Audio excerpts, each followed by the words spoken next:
ദൈവനാമത്തിന് മഹത്വമുണ്ടാകട്ടെ. To reach the unreach ഏതൻ ടി വിയുടെ ശബ് സ്കൂൾ പ്രോഗ്രാമിലേക്ക് ലോകമെമ്പാടുമുള്ള വിശ്വാസ സമൂഹത്തിനെ ഏറെ സ്നേഹത്തോടെ സ്വാഗതം ചെയ്യുന്നു. കർത്താവിൽ പ്രിയ ദൈവജനമേ, നമ്മൾ പുതിയ വർഷത്തിലേക്ക് പ്രവേശിച്ചിരിക്കുകയാണ്. പുതിയ വർഷത്തിൽ പുതിയ അനുഭവങ്ങളിലൂടെ നാം കടന്നു പോകുന്നു. പക്ഷേ എങ്കിലും നമ്മുടെ മുമ്പിൽ നിൽക്കുന്ന വചനങ്ങൾക്ക് യാതൊരു മാറ്റവും ഇല്ല. വചനത്തിലൂടെയുള്ള ദൈവത്തിൻ്റെ സ്നേഹത്തിന് യാതൊരു മാറ്റവുമില്ല. നാം ജീവിക്കുന്ന ഈ കൃപയുടെ കാലഘട്ടത്തിൽ ദൈവസ്നേഹത്തിൻ്റെ മാഹാത്മ്യങ്ങളെ വിളിച്ചോതുന്ന പാഠങ്ങളാണ് ഈ ക്വാർട്ടറിൽ നമ്മൾ പഠിച്ചു വരുന്നത്. നമുക്കറിയാം, ദൈവസ്നേഹത്തിൻ്റെയും നീതിയുടെയും പാഠങ്ങൾ. നമ്മുടെ ഈ ക്വാർട്ടറിലെ പുസ്തകത്തിൻ്റെ തന്നെ തലക്കെട്ട് അങ്ങനെയാണ്: സ്നേഹത്തിൻ്റെയും നീതിയുടെയും ദൈവം.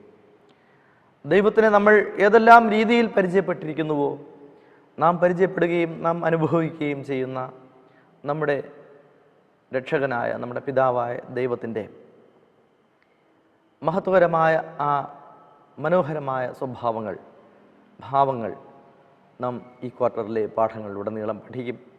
കഴിഞ്ഞ ആഴ്ചത്തെ പാഠം നമ്മൾ പഠിച്ചപ്പോഴും തൻ്റെ ഏകജാതനായ പുത്രനിൽ വിശ്വസിക്കുന്ന ഏവനും നശിച്ചു പോകാതെ നിത്യജീവൻ പ്രാപിക്കേണ്ടതിന് ദൈവം അവനെ നൽകുവാൻ തക്കവണ്ണം ലോകത്തെ സ്നേഹിച്ചു എന്ന ആ വലിയ അഗാപ്പെ സ്നേഹത്തെക്കുറിച്ച് നമ്മൾ പഠിക്കുകയുണ്ടായി. ഇന്ന് നമ്മൾ മൂന്നാമത്തെ പാഠത്തിലേക്ക് പ്രവേശിക്കുകയാണ്. പാഠത്തിൻ്റെ തലക്കെട്ട് ദൈവത്തിന് പ്രസാദകരമായിരിക്കട്ടെ എന്നാണ്. നമുക്കറിയാം, ദൈവം സ്നേഹത്തിൻ്റെയും നീതിയുടെയും ദൈവമാണ്. ദൈവം സ്നേഹമാകുന്നു, അല്ലേ? വിശുദ്ധ വേദപുസ്തകം അപ്രകാരം പറയുന്നു. ഞാൻ തന്നെ വഴിയും സത്യവും ജീവനുമാകുന്നു എന്ന് നാം കർത്താവ് യേശുക്രിസ്തുവിൻ്റെ വാക്കുകളിലൂടെ പഠിക്കുമ്പോൾ തന്നെ ആ വഴിയും ആ സത്യവും ആ ജീവനും അവൻ നമുക്ക് നൽകിയത് നിത്യമായ സ്നേഹത്തിലൂടെയാണ്. അതുകൊണ്ട് തന്നെ ഗോഡ് ഈസ് ലവ്, ദൈവം സ്നേഹമാകുന്നു എന്ന് നമ്മളെ പഠിപ്പിക്കുന്നു. നമുക്ക് സ്നേഹമില്ല എങ്കിൽ നാം മുഴങ്ങുന്ന ചെമ്പോ ചിലമ്പുന്ന കൈത്താളമോ അത്രേ എന്ന് വേദപുസ്തകം നമ്മെ പഠിപ്പിക്കുന്നു. നാം നമ്മുടെ ഹൃദയങ്ങളെ ശുദ്ധീകരിച്ചുകൊണ്ട് നീതിയുള്ള ദൈവത്തിനെ, നമ്മെ സ്നേഹിക്കുന്നവനായ ദൈവത്തിനെ, സ്നേഹം കൊടുത്ത് നമ്മെ വിലയ്ക്ക് വാങ്ങിയവനായ ദൈവത്തിനെ നാം മനസ്സിലാക്കുകയും പഠിക്കുകയും ചെയ്യുകയാണ്. തീർച്ചയായും ദൈവത്തിൻ്റെ ഈ സ്നേഹം, മാതൃകാപരമായ ഈ സ്നേഹം, വളരെ വൈകാരികമായി അവൻ നമ്മോട് ഇടപെടുന്നതായ ഈ സ്നേഹം, നമ്മുടെ ബന്ധങ്ങളെ, ദൈവവുമായുള്ള നമ്മുടെ ബന്ധത്തെ നിലനിർത്തുന്ന നീതിയുക്തമായ ഈ സ്നേഹത്തെക്കുറിച്ചാണ് നാം ഇന്നും പഠിക്കുന്നത്. ദൈവത്തിന് പ്രസാദകരമായിരിക്കട്ടെ. നമ്മുടെ മനപാഠവാക്യം സഫന്യാവിൻ്റെ പുസ്തകം 3-ാം അധ്യായത്തിൻ്റെ 17-ാമത്തെ വാക്യമാണ്. നിന്റെ ദൈവമായ യഹോവ രക്ഷിക്കുന്ന വീരനായി നിന്റെ മധ്യേ ഇരിക്കുന്നു. എന്താണ്? നിന്റെ ദൈവമായ യഹോവ രക്ഷിക്കുന്ന വീരനായി നിന്റെ മധ്യേ ഇരിക്കുന്നു. അവൻ നിന്നിൽ അത്യന്തം സന്തോഷിക്കും. തൻ്റെ സ്നേഹത്തിൽ അവൻ മിണ്ടാതിരിക്കുന്നു. ഘോഷത്തോടെ അവൻ നിങ്കൽ ആനന്ദിക്കും. നാം നമ്മുടെ ഓരോരുത്തരുടെയും ജീവിതങ്ങളെയും പ്രവൃത്തികളെയും നാം ദൈവത്തിന് പ്രസാദകരമായ രീതിയിൽ സമർപ്പിക്കുമ്പോൾ അവൻ രക്ഷിക്കുന്ന വീരനായി നമ്മുടെ ഓരോരുത്തരുടെയും ഇടയിലിരിക്കുകയും അവൻ സ്നേഹത്തിൽ നമ്മോട് മിണ്ടുകയും സ്നേഹത്തിൽ നമ്മോട് ഇടപെടുകയും ഘോഷത്തോടെ അവൻ നമ്മുടെ ഓരോ പ്രവൃത്തികളിലും, നമ്മുടെ ഓരോ വിജയങ്ങളിലും, നമ്മുടെ ഓരോ ജീവിത സാഹചര്യങ്ങളിലും ദൈവം സന്തോഷിക്കുകയും ചെയ്യും എന്നുള്ളതായ മനോഹരമായ പ്രവചനവാക്യമാണ് നമുക്കിന്ന്, വാഗ്ദത്തപരമായ വാക്യമാണ് നമുക്കിന്ന് മനപ്പാഠവാക്യമായി സഫന്യാവിൻ്റെ പുസ്തകം 3-ാം അധ്യായത്തിൻ്റെ 17-ാമത്തെ വാക്യം നമുക്ക് പഠിക്കാനായി ലഭിച്ചിട്ടുള്ളത്. പ്രിയമുള്ളവരെ, ഇതിൻ്റെ ഒരു ആമുഖ ഭാഗം നാം ചർച്ച ചെയ്യുമ്പോൾ നമുക്കറിയാം, വേദപുസ്തകത്തിൽ പിതാവിൻ്റെ സ്നേഹം പ്രകടമാക്കുന്ന ഒരുപാട് സാഹചര്യങ്ങൾ നമുക്ക് വേദപുസ്തകത്തിൽ തന്നെ മനസ്സിലാക്കാൻ തക്കവണ്ണം സാധിക്കുന്നുണ്ട്. ആദ്യ മാതാപിതാക്കൾ ഏദൻ പർദീസയിൽ പാപം ചെയ്ത് എല്ലാവരും നിത്യ തേജസ് നഷ്ടമാക്കി, അല്ലെങ്കിൽ ദൈവത്തിൽ നിന്നുള്ള അനുഗ്രഹങ്ങളെ നഷ്ടമാക്കി. മനുഷ്യന് പിന്നീട് മരണത്തിൻ്റെ, പാപത്തിൻ്റെ അനന്തരഫലങ്ങൾ ലഭ്യമാക്കിയ സാഹചര്യം നമുക്കറിയാം. ആ നിമിഷം മുതൽ യഹോവയായ ദൈവം മനുഷ്യനെ ഒരു വലിയ രക്ഷാപദ്ധതിയുടെ നീതിശാസ്ത്രം അവൻ നമുക്ക് വേണ്ടി ഒരുക്കിയിട്ടുണ്ട്. രക്ഷാപദ്ധതിയുടെ ഒരു വലിയ നീതിശാസ്ത്രം. എന്താണ് ആ രക്ഷാപദ്ധതിയുടെ നീതിശാസ്ത്രം എന്ന് പറയുന്നത്? അവൻ്റെ സ്നേഹം തന്നെ. നമ്മൾ കഴിഞ്ഞ ആഴ്ചയിലെ പാഠം പഠിച്ചപ്പോഴും അതിന് നമ്മൾ യോഹന്നാൻ്റെ സുവിശേഷത്തെ ആധാരമാക്കി കഴിഞ്ഞ വർഷത്തിലെ അവസാനത്തെ ക്വാർട്ടറിൽ പഠിച്ചപ്പോഴും മാർക്കോസിൻ്റെ സുവിശേഷത്തെ ആധാരമാക്കി പഠിച്ചപ്പോഴും വേദപുസ്തകത്തിൽ നമ്മൾ കഴിഞ്ഞ ക്വാർട്ടറുകളിലൊക്കെ പഠിച്ചപ്പോൾ നമുക്ക് മനസ്സിലാക്കാൻ കഴിഞ്ഞത് തൻ്റെ ഏകജാതനായ പുത്രനിൽ വിശ്വസിക്കുന്ന ഏവനും നശിച്ചു പോകാതെ നിത്യജീവൻ പ്രാപിക്കേണ്ടതിന് അവന് നൽകുവാൻ തക്കവണ്ണം ലോകത്തെ സ്നേഹിച്ചു എന്നത്രേ. നമുക്ക് നമ്മുടെ പാഠത്തിൻ്റെ ആമുഖ ഭാഗത്ത് തന്നെ ഒരു നമ്മളോട് സങ്കല്പിക്കാൻ പറഞ്ഞുകൊണ്ടുള്ള ഒരു ഫാദേഴ്സ് ഡേയുടെ ഒരു പിതൃദിനത്തിൻ്റെ കഥ ഇവിടെ പറയുന്നുണ്ട്. ഒരു 5 വയസ്സുള്ള മകൻ തൻ്റെ അപ്പന് ഒരു സമ്മാനം കൊടുക്കുകയാണ്. അവൻ്റെ കയ്യിലിരിക്കുന്ന പൊതി, അപ്പന് വേണ്ടി ഒരുക്കിയിട്ടുള്ള സമ്മാന പൊതി അത്ര ഭംഗിയായി പൊതിഞ്ഞതൊന്നുമല്ല. അത് ആകെ അലങ്കോലമായി പൊതിഞ്ഞ ഒന്നായിരുന്നു.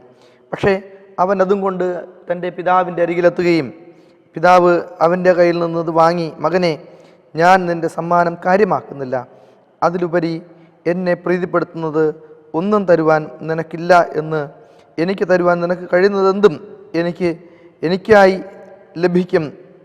നീ എനിക്ക് നൽകുന്നതെന്തും ഒന്നുകിൽ എൻ്റെ പണം കൊണ്ട് വാങ്ങിയതോ അല്ലെങ്കിൽ ഞാൻ പണം നൽകിയ വസ്തുക്കളിൽ നിന്നുണ്ടാക്കിയതോ ആണ്. അതുകൊണ്ട് നിൻ്റെ സമ്മാനം നീ വയ്ക്കുക, എനിക്ക് അതിൻ്റെ ആവശ്യമില്ല, അല്ലെങ്കിൽ അത് വേണ്ട, എന്നാൽ ഞാൻ നിന്നെ സ്നേഹിക്കുന്നു എന്ന് പറയുന്നൊരു പിതാവിനെയാണ്.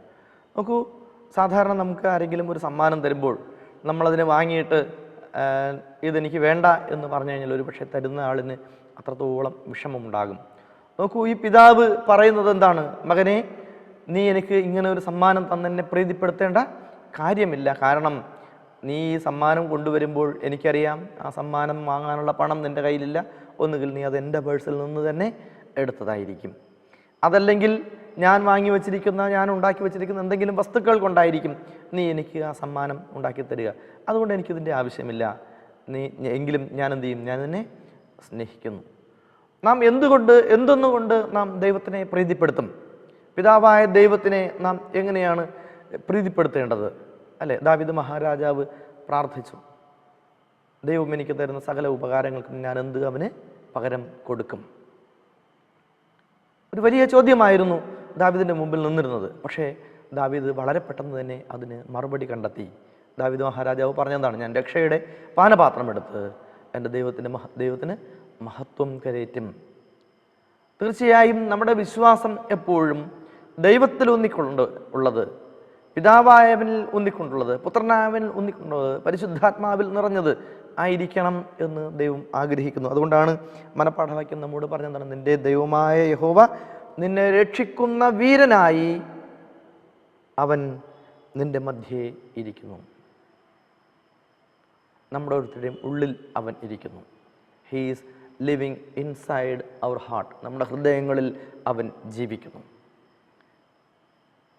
നമ്മുടെ ഹൃദയങ്ങളിൽ അവൻ ജീവിക്കുമ്പോഴാണ്, അല്ലെങ്കിൽ നമ്മുടെ ഹൃദയങ്ങളിൽ ജീവിക്കാൻ ദൈവത്തിന് നാം ഇടം കൊടുക്കുമ്പോഴാണ് യഥാർത്ഥത്തിൽ നാം ദൈവത്തിൻ്റെ മക്കൾ ആകുന്നത്. ഇതാണ് സുവിശേഷം എന്ന് പറയുന്നത്. സകല ജാതിയും ഭാഷയും ഗോത്രവും വംശവുമായവരോട് അറിയിപ്പാൻ അവരുടെ പക്കൽ 3 മാലാഖമാരുടെ പക്കൽ, വെളിപാട് പുസ്തകം 14-ാം അധ്യായം 6-ാമത്തെ വാക്യം നാം വായിക്കുമ്പോൾ അവിടെ പറയുന്ന 1-ാമത്തെ ദൂതൻ്റെ ദൂതിൽ പറയുന്ന സകല ജാതിയും ഭാഷയും ഗോത്രവും വംശവുമായവരോട് അറിയിപ്പാൻ അവരുടെ പക്കലുണ്ടായിരുന്ന നിത്യ സുവിശേഷം എന്ന് പറഞ്ഞ ഇതാണ്. ദൈവത്തെ ഭയപ്പെട്ട് അവന് മഹത്വം കൊടുപ്പിൻ. ആ ഒരു മഹത്വത്തിൻ്റെ കാലഘട്ടത്തിലാണ് നാം ജീവിക്കുന്നത്. അവൻ നമ്മുടെ പ്രവൃത്തികൾക്ക് തക്കവണ്ണം പ്രതിഫലം തന്നിരുന്നുവെങ്കിൽ ആലോചിച്ച് നോക്കൂ, എത്ര മനുഷ്യർക്ക് അവനിൽ നിന്ന് ആ പ്രതിഫലത്തെ സ്വന്തമാക്കുവാനുള്ള കരുത്തുണ്ടാകുമായിരുന്നു. നാം ചെയ്യുന്ന പാപങ്ങളൊക്കെയും അവൻ നമ്മോട് ക്ഷമിച്ച് കൃപയുടെ, മഹാകൃപയുടെ, മഹാദയയുടെ, ദീർഘക്ഷമയുടെ ഒരു വലിയ സ്നേഹം അവൻ നമ്മോട് പ്രകടമാക്കുന്നു. ഈ പിതാവും അങ്ങനെ തന്നെയാണ് പറഞ്ഞത്. അതുകൊണ്ട് നമ്മുടെ ലേഖകൻ നമ്മോട് ചോദിക്കുന്നത്, ഈ പിതാവിൻ്റെ പ്രതികരണത്തോട് നമ്മളെങ്ങനെ പ്രതികരിക്കുന്നു? ചിലർക്കത് ഇഷ്ടപ്പെടില്ല, അല്ലേ? ചിലർ അതിനോട് ആ ഒരു തിയോളജിക്കൽ കൺസെപ്റ്റ്, അല്ലെങ്കിൽ ദൈവികമായ രീതിയിൽ നാം ചിന്തിക്കുന്നത് കൊണ്ട് ഇതൊക്കെയും സർവ്വപ്രപഞ്ചത്തെയും സൃഷ്ടിച്ചവൻ ദൈവമാണ്, ആ ദൈവത്തിന് നമ്മൾ എന്തൊന്നു കൊടുത്ത് നാം അവനെ തൃപ്തിപ്പെടുത്തും. അവൻ നമ്മെ വീണ്ടെടുക്കുന്ന ദൈവമാണ്. ആ ഒരു വീണ്ടെടുപ്പിൻ്റെ സുവിശേഷമാണ് നാം ഇന്നത്തെ പാഠത്തിലൂടെ പഠിക്കാൻ പോകുന്നത്. ഈ ആഴ്ചത്തെ പാഠത്തിലൂടെ പഠിക്കാൻ പോകുന്നത് ദൈവത്തിന് പ്രസാദകരം ആയിരിക്കട്ടെ. എല്ലാവരെയും ഏറെ സ്നേഹത്തോടെ ഒരിക്കൽ കൂടി സ്വാഗതം ചെയ്യും. നമുക്ക് ഞായറാഴ്ചത്തെ പാഠഭാഗത്തിലേക്ക് പോകുമ്പോൾ അവിടുത്തെ തലക്കെട്ട് ഇങ്ങനെയാണ്: നിങ്ങൾക്ക് സങ്കല്പിക്കാവുന്നതിലും വിലപ്പെട്ടത്. ദൈവം നമ്മളെ കരുതുന്നത് എങ്ങനെയാണ്? ദൈവം നമുക്ക് വേണ്ടി കരുതുന്നത് എങ്ങനെയാണ്? ഒരുപക്ഷെ വർഷങ്ങളായി വിശുദ്ധ വേദപുസ്തകം പഠിക്കുന്നവർ എന്ന നിലയിൽ ദൈവം നമുക്ക് വേണ്ടി കരുതിയിരിക്കുന്നത് എന്താണ് എന്ന് നാം പലപ്പോഴും പറയാറുണ്ട്. അത് കണ്ണു കണ്ടിട്ടില്ല, ചെവി കേട്ടിട്ടില്ല, ആരുടെ ഹൃദയത്തിൽ തോന്നിയിട്ടും ഇല്ല. ദൈവം നമുക്ക് വേണ്ടി കരുതിയിരിക്കുന്ന, അവൻ നമ്മെ നടത്തുന്ന വിധമോർത്താൽ എത്ര നന്ദി പറഞ്ഞാലും ആ ദൈവസ്നേഹത്തിന് മറുപടി ഉണ്ടാവുകയില്ല. തീർച്ചയായും കാലം അതിൻ്റെ അന്ത്യത്തിലാണ് എന്ന് നമുക്കെല്ലാവർക്കും അറിയാം. സമയം അവസാനിച്ചു കൊണ്ടിരിക്കുകയാണ്. നാം ജീവിക്കുന്നത് അത്തരത്തിൽ ഒരു കാലാന്ത്യത്തിലാണ്. സമയത്തിൻ്റെ അന്ത്യം വിളിച്ചോതുന്ന ഒരു കാലഘട്ടത്തിലാണ്. അതിൻ്റെ ലക്ഷണങ്ങൾ, ലോകാവസാനത്തിൻ്റെ ലക്ഷണങ്ങൾ നമുക്ക് ചുറ്റുപാടും ഉണ്ടാകുന്ന ഒരു സാഹചര്യത്തിൽ, ഒരു കാലഘട്ടത്തിലാണ് നാം ജീവിക്കുന്നത്. രാജ്യങ്ങളോട് എതിർക്കുന്നു, മാറാവ്യാധികളുണ്ടാകുന്നു, പ്രകൃതിക്ഷോഭങ്ങളുണ്ടാകുന്നു, മഹാദുരന്തങ്ങളുണ്ടാകുന്നു, അല്ലേ? അത്തരത്തിലുള്ള അടയാളങ്ങൾ ലോകത്തിൻ്റെ നാനാഭാഗത്തും ഉണ്ടാകുമ്പോൾ നാം മനസ്സിലാക്കേണ്ടത്, വീണ്ടെടുപ്പിൻ്റെ ദൈവം നമുക്ക് സങ്കല്പിക്കാവുന്നതിലും അപ്പുറമായ ഒരു ക്ഷമയാണ് നമ്മളോട് കാണിക്കുന്നത്. സങ്കല്പിക്കാവുന്നതിലും അപ്പുറമായ ഒരു സ്നേഹമാണ് അവൻ നമ്മളോട് കാണിക്കുന്നത്. നമ്മൾ ഈ ഭാഗം പഠിക്കുമ്പോൾ ഒരു പക്ഷേ സകലമാന ക്രിസ്ത്യാനികൾക്കും ഏറെ സുപരിചിതമായ ഒരു ഭാഗമാണ് നമുക്കിവിടെ കണ്ടെത്താൻ കഴിയുന്നത്. ലൂക്കോസിൻ്റെ സുവിശേഷം 15-ാം അധ്യായത്തിൻ്റെ 11 മുതൽ 32 വരെ നാം വായിക്കുമ്പോൾ ദൈവത്തിൻ്റെ സഹതാപത്തെയും സ്നേഹത്തെയും കുറിച്ച് വെളിപ്പെടുത്തുന്ന മുടിയനായ പുത്രൻ്റെ കഥ നമുക്കവിടെ വായിക്കുവാൻ കഴിയുന്നുണ്ട്. അതിനാദ്യത്തെ 3 വാക്യങ്ങൾ 11, 12, 13 സാഹചര്യങ്ങളെ വിളിച്ചോതുന്ന 3 വാക്യങ്ങൾ. പിന്നെ അവൻ പറഞ്ഞത്, ഒരു മനുഷ്യന് 2 പുത്രന്മാർ ഉണ്ടായിരുന്നു. അവരിൽ ഇളയവൻ അപ്പനോട്, അപ്പാ, വസ്തുവിൽ എനിക്ക് വരേണ്ടുന്ന പങ്ക് തരേണമേ എന്ന് പറഞ്ഞ് അവൻ അവർക്ക് മുതൽ പങ്ക് കൊടുത്തു.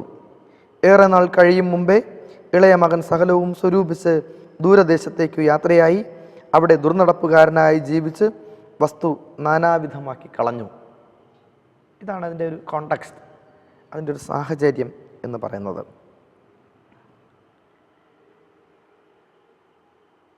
അതായത് നമുക്ക് വേണ്ടി കരുതുന്ന ദൈവത്തോട് നാം എല്ലാം എന്ത് ചെയ്യുന്നുണ്ട്? ചോദിച്ച് വാങ്ങിക്കുന്നുണ്ട്. നാം ചോദിക്കുമ്പോഴൊക്കെയും അവൻ നമുക്ക് നൽകുന്നുണ്ട്. വേദപുസ്തകം പറഞ്ഞാൽ നാം യാചിക്കുന്നതിലും നനയ്ക്കുന്നതിലും പരമായി അവൻ നമുക്ക് നൽകുന്നുണ്ട്. ചില ആളുകൾ ചിന്തിക്കുന്നുണ്ടാകും, ജീവിതത്തിൽ പ്രതിസന്ധികൾ, പ്രശ്നങ്ങൾ, വലിയ രോഗങ്ങളുടെ വെല്ലുവിളികൾ ഒക്കെ ഉണ്ടാകുമ്പോൾ, വൈ ദിസ് ടു മീ, എന്തുകൊണ്ട് ഇതെനിക്ക്? ഞാൻ ദൈവത്തിന് ദ്രോഹമായിട്ടുള്ള ഒന്നും ചെയ്തിട്ടില്ലല്ലോ, പക്ഷെ എന്തുകൊണ്ടാണ് എനിക്ക് ഇപ്രകാരത്തിലൊരു ആപത്തുണ്ടാകുന്നത്? പക്ഷേ ദൈവം കരുതുന്ന കരുതലിൻ്റെ ആ കണക്ക് നമ്മുടെ സങ്കടങ്ങളുടെ കണക്കിനേക്കാൾ എത്രയോ വലുതാണ്. ഈ കഥയുടെ ഒരു പശ്ചാത്തലത്തെക്കുറിച്ച് നമ്മളൊന്ന് ചിന്തിച്ചു നോക്കൂ. സാധാരണ വസ്തുവകകളെക്കുറിച്ച് അവകാശങ്ങളൊക്കെ ചോദിക്കാൻ വേണ്ടി വരുന്നത് മൂത്ത ആളുകളായിരിക്കും എന്നൊക്കെയാണ് എൻ്റെ ഒരു തോന്നൽ. ആർക്ക് വേണമെങ്കിലും ചോദിക്കാം കേട്ടോ, അത് അങ്ങനെ മൂത്ത ആളുകൾ ആണ് ചോദിച്ച് വാങ്ങിക്കുന്നത് എന്നുള്ള അർത്ഥത്തിലല്ല. മൂത്തവനാണ് പക്ഷേ കൂടുതൽ കണക്ക്, ആ വസ്തുവിൻ്റെ കണക്കും ധാരണകളൊക്കെ ഉള്ളത്. കാരണം അവനാണ് അപ്പൻ്റെ വസ്തുവകളെക്കുറിച്ചൊക്കെ എല്ലാം നോക്കി നടത്തുന്നത് അവനാണ്. അവരിൽ ഇളയവൻ അപ്പനോട്, അപ്പ, വസ്തുവിൽ എനിക്ക് വരേണ്ടുന്ന പങ്ക് തരേണമേ എന്ന് പറഞ്ഞു. അപ്പൻ അതെന്ത് ചെയ്തു? പകുത്ത് അവർ കൊടുത്തു. അവൻ അവിടെ നിന്ന് പോയി അവൻ്റെ കയ്യിലുണ്ടായിരുന്നതൊക്കെയും അവൻ നാനാവിധമാക്കി കളഞ്ഞു. അവൻ എല്ലാം ചെലവഴിച്ച ശേഷം ആ ദേശത്ത് കഠിനമായ ക്ഷാമം ഉണ്ടായിട്ട് അവന് വളരെ മുട്ടുവന്ന് തുടങ്ങി. അവൻ ദേശത്തിലെ പൗരന്മാരിൽ ചെന്ന് ആശ്രയിച്ചു. അവർ അവനെ വയലിൽ പന്നികളെ മേപ്പാൻ അയച്ചു. പന്നി തിന്നുന്ന വാളവര കൊണ്ട് വയറ് നിറപ്പാൻ അവൻ ആഗ്രഹിച്ചുവെങ്കിലും ആരും അവന് കൊടുത്തില്ല. അവന് സുബോധം വന്നു. അവൻ തിരികെ എൻ്റെ അപ്പൻ്റെ കൂലിക്കാർ എത്ര ഭക്ഷണം കഴിച്ച് ശേഷിപ്പിക്കുന്നു, ഞാനോ വിശപ്പ് കൊണ്ട് നശിച്ചു പോകുന്നു എന്ന് പറഞ്ഞ് അവൻ എഴുന്നേറ്റ് അപ്പൻ്റെ അടുക്കൽ ചെന്ന്, അപ്പാ, ഞാൻ സ്വർഗത്തോടും നിന്നോടും പാപം ചെയ്തിരിക്കുന്നു. ഇനി നിൻ്റെ മകൻ എന്ന പേരിന് ഞാൻ യോഗ്യനല്ല. നിൻ്റെ കൂലിക്കാരനിൽ ഒരുത്തനെ പോലെ എന്നെ ആക്കണമേ എന്ന് പറഞ്ഞു. നോക്കുക, മകൻ്റെ ആ സ്റ്റേറ്റ്മെൻറ്റ് വളരെ പ്രധാനപ്പെട്ടതാണ്. അവനെന്താ പറഞ്ഞത്? ഒരുപക്ഷെ നമ്മളിതിനെ ഒരു കഥ പോലെ, ഒരു ഉപമ, ക്രിസ്തു പറഞ്ഞതായ ഒരു ഉപമ പോലെ, ഒരു ഉദാഹരണം പോലെ നാം പഠിച്ച് മനസ്സിലാക്കിയിട്ടുള്ള നമുക്ക് വളരെ സുപരിചിതമായ ഈ കഥാഭാഗത്ത് യേശു പറഞ്ഞതായ ഈ ഉദാഹരണത്തിൽ മകൻ്റെ പശ്ചാത്താപം നിറഞ്ഞ ഹൃദയത്തോടു കൂടി അവൻ തൻ്റെ പിതാവിനോട് പറയുന്ന വാക്കുകൾ, it is very very very important, വളരെ വളരെ പ്രാധാന്യമർഹിക്കുന്നതാണ്. അവൻ പറഞ്ഞത്, അപ്പാ, ഞാൻ നിന്നോട് പാപം ചെയ്തു എന്ന് മാത്രമല്ല, ഞാൻ സ്വർഗത്തോടും നിന്നോടും പാപം ചെയ്തിരിക്കുന്നു. ഇനി നിൻ്റെ മകനെന്ന് വിളിക്കാൻ ഞാൻ യോഗ്യനല്ല.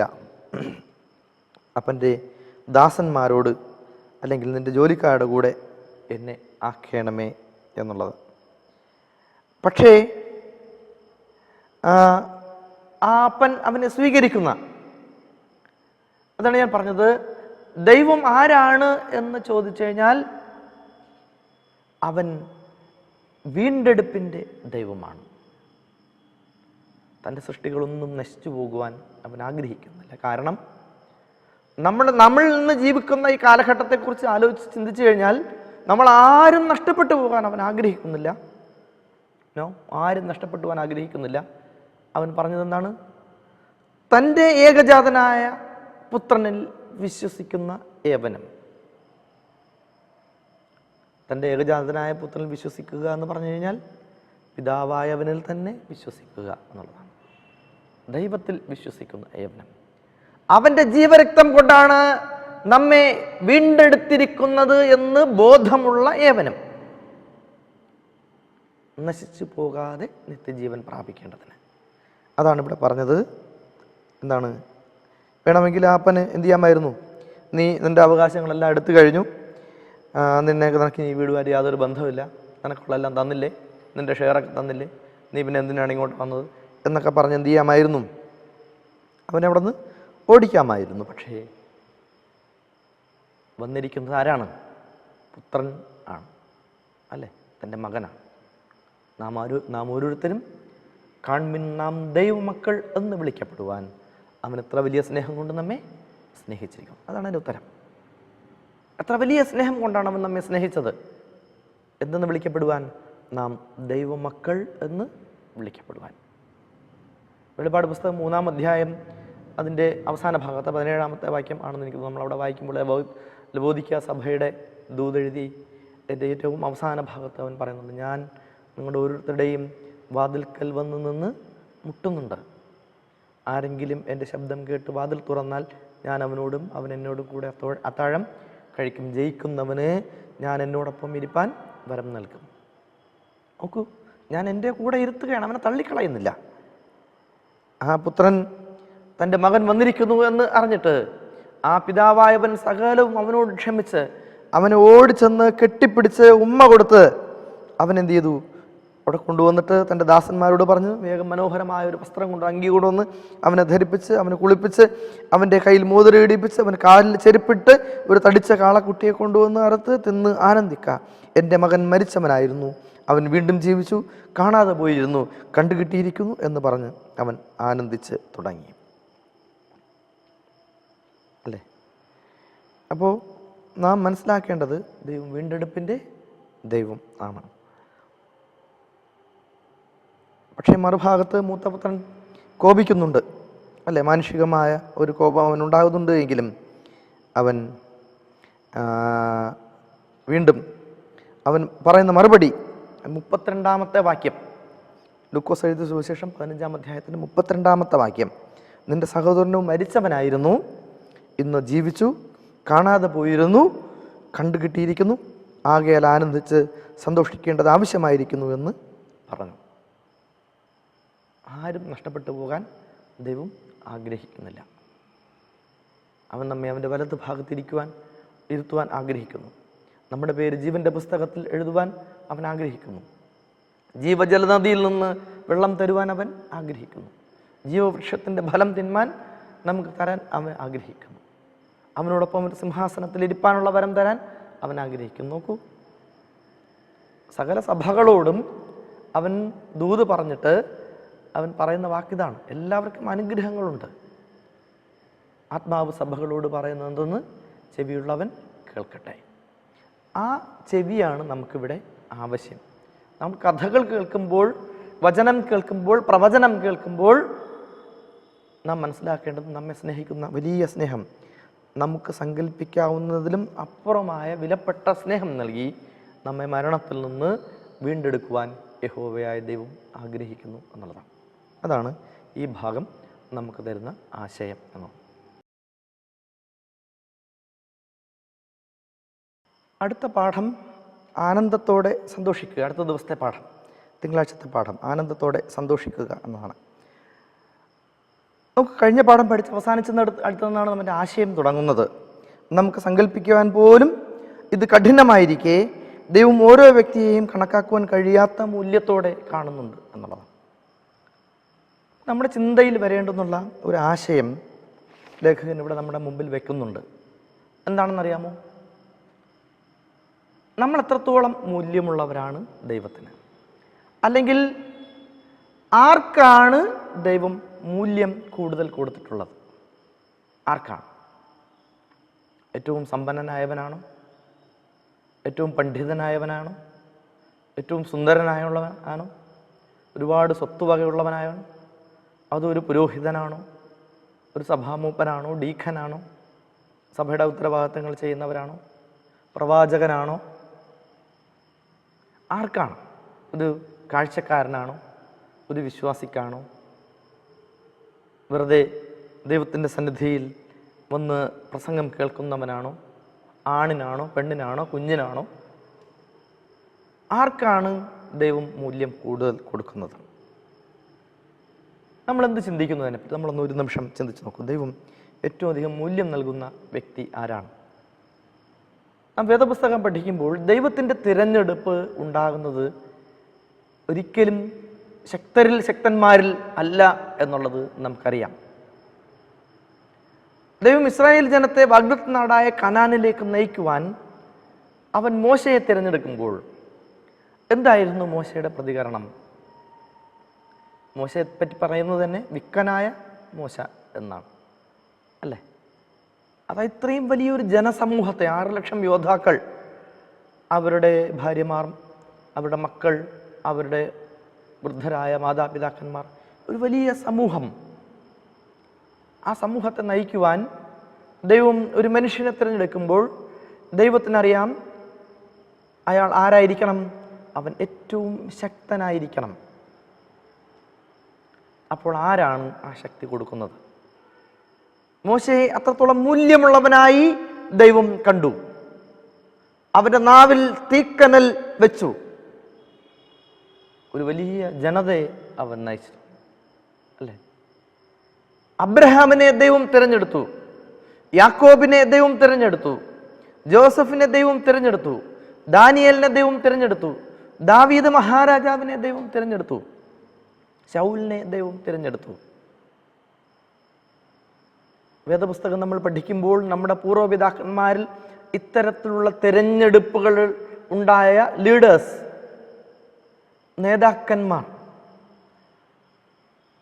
അവൻ്റെ ശിഷ്യന്മാർ, കർത്താവ് യേശു ക്രിസ്തുവിൻ്റെ ശിഷ്യന്മാർ, അവനോടൊപ്പം അവൻ്റെ വാക്ക് കേട്ട് എന്നെ അനുഗമിക്കുക എന്ന വാക്ക് കേട്ട് അവനോടൊപ്പം വന്നവർ ഒരുപാട് പേരുണ്ട്. പക്ഷേ ദർ വാസ് എ സിലക്ഷൻ. അവിടെ ഒരു തിരഞ്ഞെടുപ്പ് ഉണ്ടായിരുന്നു. കാരണം അവരിലൂടെ ലോകത്തോട് അറിയിക്കപ്പെടേണ്ടുന്നതിൻ്റെ ഒരു തിരഞ്ഞെടുപ്പ്. സഫന്യാവിൻ്റെ പുസ്തകം 3-ാം അധ്യായത്തിൻ്റെ 17-ാമത്തെ വാക്യം നമ്മുടെ മനഃപാഠവാക്യം. അവൻ പറയുന്നതാണ്, നിന്റെ ദൈവമായ യഹോവ രക്ഷിക്കുന്ന വീരനായി അവൻ നിന്റെ മധ്യേ ഇരിക്കുന്നു. അവൻ നിന്നിൽ അത്യന്തം സന്തോഷിക്കും. അല്ലേ? അവൻ നിന്നിൽ അത്യന്തം സന്തോഷിക്കും. തൻ്റെ സ്നേഹത്തിൽ അവൻ മിണ്ടാതിരിക്കുന്നു. ഘോഷത്തോടെ അവൻ നിങ്കൽ ആനന്ദിക്കും. നോക്കൂ, ദൈവം ആരാണ്? ദൈവം സ്നേഹം കൊടുക്കുന്നവനാണ്, അറിവ് കൊടുക്കുന്നവനാണ്, കരുത്ത് കൊടുക്കുന്നവനാണ്. അല്ലെ? കരുത്ത് കൊടുക്കുന്നവനാണ്, ധൈര്യം കൊടുക്കുന്നവനാണ്. ഉറപ്പും ധൈര്യവുമുള്ളവനായിരിക്കാം. ഭയപ്പെടരുത്, ഭ്രമിക്കുകയും അരുത്. ദൈവം നമ്മളോട് പറഞ്ഞിട്ടുള്ള വാക്കുകളാണ്. ദൈവത്തിൻ്റെ സ്നേഹം, അവൻ്റെ കരുത്ത് അവൻ പ്രകടമാക്കുവാൻ ആഗ്രഹിക്കുന്നു. നിങ്ങളാരെയും വിധിക്കരുത്, നിങ്ങളാരെയും വിധിക്കരുത്. വിധിക്കാനുള്ള അവകാശം ദൈവത്തിനാണ്. നിങ്ങൾ പ്രതികാരം ചെയ്യരുത്. ദൈവകോപത്തിന് ഇടം കൊടുപ്പിൻ, ദൈവത്തിന് ഇടം കൊടുപ്പിൻ. പ്രതികാരം യഹോവയ്ക്കുള്ളത്. നോക്കൂ, ദൈവം നമ്മെ തിരഞ്ഞെടുക്കുമ്പോൾ അതിൻ്റെ അർത്ഥം എന്ന് പറയുന്നത് അവൻ നമ്മെ വെറുതെ അങ്ങ് വിട്ടിരിക്കുന്നു എന്നുള്ളതല്ല. അവൻ നമ്മുടെ മധ്യേ ഇരിക്കുന്നു. അവൻ നമ്മുടെ മുന്നിലും പിന്നിലും ഉണ്ട്, നമ്മുടെ വശങ്ങളിലുണ്ട്. ഇസ്രായേൽ ജനതയെ അവൻ നടത്തിയത് എങ്ങനെയാണ്? പകൽ മേഘസ്തംഭമായി അവർക്ക് വെയിലേൽക്കാതെ, രാത്രി അഗ്നിസ്തംഭമായി അവർക്ക് വെളിച്ചത്തിൻ്റെ കുറവുണ്ടാകാതെ അവർക്ക് മന്ന നൽകി.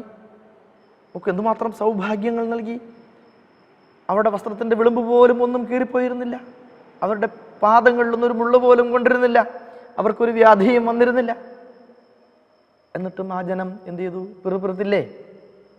ദൈവത്തിൻ്റെ തിരഞ്ഞെടുപ്പ് എന്ന് പറയുന്നത് വളരെ അത്ഭുതകരമായ ഒരു തിരഞ്ഞെടുപ്പാണ്. കാരണം നമ്മെ തിരഞ്ഞെടുക്കുമ്പോൾ അവൻ സന്തോഷിക്കുന്നു, സ്വർഗം സന്തോഷിക്കുന്നു. ഇവിടെ ഒരു വാക്യത്തിൽ പറയുന്നത് അവൻ്റെ ജനത്തിൻ്റെ മധ്യേ അവൻ ഇരിക്കുന്നു എന്നാണ്. അതായത് ദൈവത്തിന് ഇരിപ്പാൻ നാം അവിടെ ഒരിടം കൊടുക്കണം, നമ്മുടെ ഹൃദയത്തിൽ ഒരിടം കൊടുക്കണം എന്നുള്ളതാണ്. യെശയ്യാവിൻ്റെ പ്രവചനം 62-ാം അധ്യായത്തിൻ്റെ 4-ാമത്തെ വാക്യം വായിക്കുമ്പോൾ, ഇവിടെ അതിൽ 1 മുതലേ വായിക്കുമ്പോൾ തന്നെ സിയോനെക്കുറിച്ച് ഞാൻ മിണ്ടാതിരിക്കേയില്ല എന്നാണ്. യെരൂശലേമിനെക്കുറിച്ച് ഞാൻ അടങ്ങിയിരിക്കുകയുമില്ല. അതിൻ്റെ നീതി പ്രകാശം പോലെയും അതിൻ്റെ രക്ഷ കത്തുന്ന വിളക്ക് പോലെയും വിളങ്ങി വരുവോളം തന്നെ. That is the selection of God. അതാണ് ദൈവത്തിൻ്റെ തിരഞ്ഞെടുപ്പ്. അതാണ് ഞാൻ നേരത്തെ പറഞ്ഞത്. ദൈവം തിരഞ്ഞെടുത്തിട്ട് അവൻ അങ്ങ് വെറുതെ വിടുകയില്ല. അവൻ എങ്ങനെയെങ്കിലും ആയിക്കൊണ്ട് പോട്ടെ എന്ന് കരുതി വെറുതെ വിടുകയില്ല. ദൈവം നമ്മെ തിരഞ്ഞെടുത്തിട്ടുണ്ടെങ്കിൽ അവൻ നമുക്ക് നൽകിയിരിക്കും. ദൈവം നമ്മെ തിരഞ്ഞെടുത്തിട്ടുണ്ടെങ്കിൽ അവൻ നമ്മെ സംരക്ഷിച്ചിരിക്കും. ദൈവം നമ്മെ തിരഞ്ഞെടുത്തിട്ടുണ്ടെങ്കിൽ അവൻ തൻ്റെ സ്നേഹം നമ്മോട് പ്രകടമാക്കിയിരിക്കും. എന്താണ് പറയുന്നത്? 4-ാമത്തെ വാക്യം, നിന്നെ ഇനി അസൂബ എന്ന് വിളിക്കയില്ല, നിന്റെ ദേശത്ത് ഷെമമ എന്ന് പറയുകയുമില്ല. അസൂബ എന്നാൽ ത്യക്ത, നിന്നെ ഞാൻ ത്യജിച്ച് കളഞ്ഞിരിക്കുന്നു.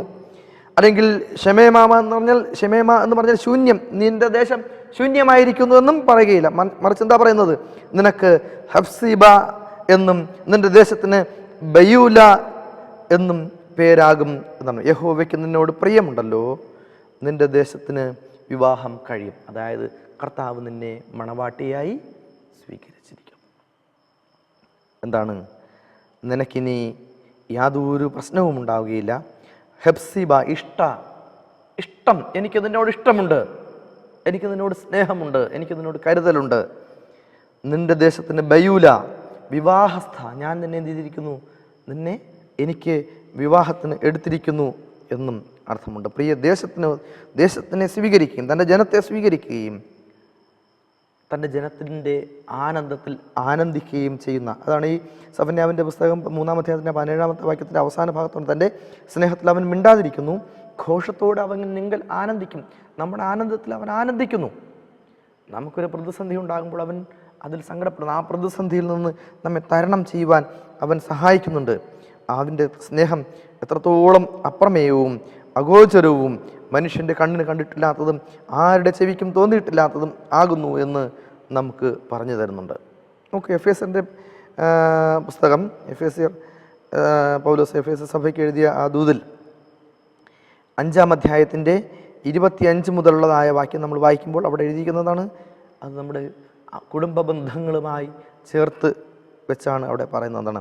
ക്രിസ്തുവും സഭയെ സ്നേഹിച്ചതുപോലെ നിങ്ങളുടെ ഭാര്യമാരെ സ്നേഹിപ്പിൻ, ഭാര്യമാരെ സ്വന്തം ശരീരങ്ങളെ പോലെ സ്നേഹിക്കേണ്ടതാകുന്നു എന്ന് ഭർത്താക്കന്മാരോട് ഭാര്യമാരെ സ്നേഹിക്കുന്നതിന് ഈ വാക്യങ്ങൾ ഉപദേശിക്കുന്നു. നിസ്വാർത്ഥവും ത്യാഗപരവുമായ തരത്തിലുള്ള സ്നേഹം ഭർത്താവിന് ഭാര്യയോട് ഉണ്ടായിരിക്കണമെന്നതിനെ ഈ വാക്യത്തിൽ ഉയർത്തി കാണിക്കുന്നു. മാത്രമല്ല ക്രിസ്തുവും അവൻ്റെ തന്നെ ഭാഗം പോലെ തൻ്റെ ജനത്തെ, സഭയെ സ്നേഹിക്കുന്നു. അതാണ് ഈ യെശയ്യാവിൻ്റെ പ്രവചനം 62-ാം അധ്യായത്തിൻ്റെ 4-ാമത്തെ വാക്യത്തിൽ പറയുന്നത്. നിന്നെ എന്തായിരിക്കുകയാണ്? നീ ഇനി ബയൂല ആയിരിക്കുകയാണ്, വിവാഹിത ആയിരിക്കുകയാണ്. സഭ, മണവാട്ടി സഭ, ആ സഭയാണ് അവൻ. സഭ എന്ന് പറയുന്നത് ഒരു കോൺഗ്രിഗേഷൻ, ഒരു കൂട്ടായ്മയാണ്.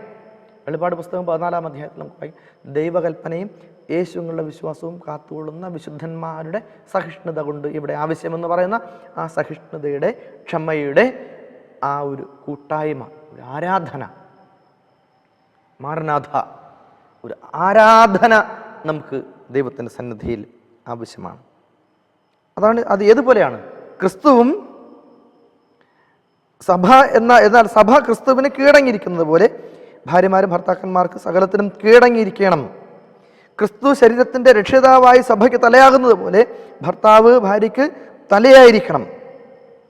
അവൻ അവളെ വചനത്തോടുകൂടിയ ജലസ്നാനത്താൽ വെടിപ്പാക്കി വിശുദ്ധീകരിക്കേണ്ടതിനും. അങ്ങനെയാണ് പറയുന്നത് അല്ലേ? നമ്മൾ ആ വാക്യങ്ങളൊക്കെയും ഒരുപാട് പ്രാവശ്യം കേൾക്കുകയും വായിച്ചു. കാരണം എന്താണ്? അതിനൊരു കാരണമുണ്ട്. There is reason for that. എന്താണ് ആ റീസൺ? 30-ാമത്തെ വാക്യം എന്താ പറയുന്നത്? നാം അവൻ്റെ ശരീരത്തിൻ്റെ അവയവങ്ങളല്ലോ. നാം അവൻ്റെ ശരീരത്തിൻ്റെ അവയവങ്ങൾ. ഇത് ഭൗതികമായ ഒരു ആശയത്തിൽ, ഭാര്യാഭർത്തൃ ബന്ധത്തിൻ്റെ ഒരു ആശയത്തിൽ നിന്ന് മാത്രം ഇതിനെ ചിന്തിക്കണം എന്ന് ഞാൻ പറയില്ല. മറിച്ച് ദൈവസ്നേഹം, സഭ എന്ന ദൈവത്തിൻ്റെ സ്നേഹം, സഭയെ നാം പരിപോഷിപ്പിക്കുക, സഭയെ നാം സ്നേഹിക്കുക, സഭയ്ക്ക് കൊടുക്കുക, സഭയിൽ നിന്ന് വാങ്ങുക, വളരെ മാതൃകാപരവും വൈകാരികവുമായി നാം ദൈവത്തോട് ഇടപെടുന്നത് പോലെ തന്നെ ദൈവസ്നേഹത്തിൻ്റെ ആ ഒരു വലിയ മഹാത്മ്യത്തിൽ ആനന്ദിക്കുക. കാരണം അവൻ നമ്മുടെ സന്തോഷത്തിൽ ആനന്ദിക്കുന്നവനാണ്.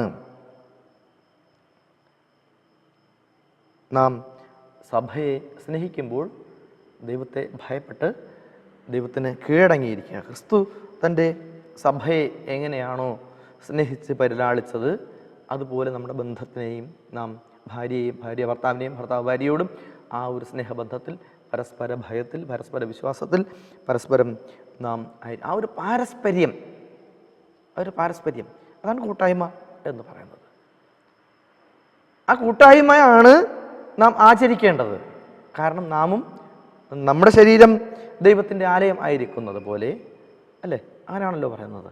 നമ്മുടെ ശരീരം ജീവനും വിശുദ്ധിയുള്ള യാഗമായി ദൈവത്തിന് സമർപ്പിപ്പിൻ.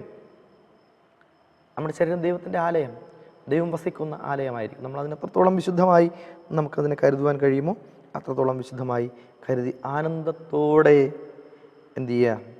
സന്തോഷിക്കുക. ആനന്ദവും സന്തോഷവും രണ്ടും ഒരേ ആശയം വരുന്ന വാക്കുകളാണ്. എങ്കിലും ഒന്ന്, ആനന്ദം എന്ന് പറയുമ്പോൾ നമ്മുടെ ഹൃദയത്തിൽ നാം വീണ്ടും വീണ്ടും ആലോചിച്ച് നമ്മുടെ അനുഭവങ്ങളെ ദൈവത്തിൻ്റെ സന്നിധിയിൽ സമർപ്പിച്ച് നമ്മൾ നേടുന്ന ആ ഒരു ഇമോഷൻ ആണ്.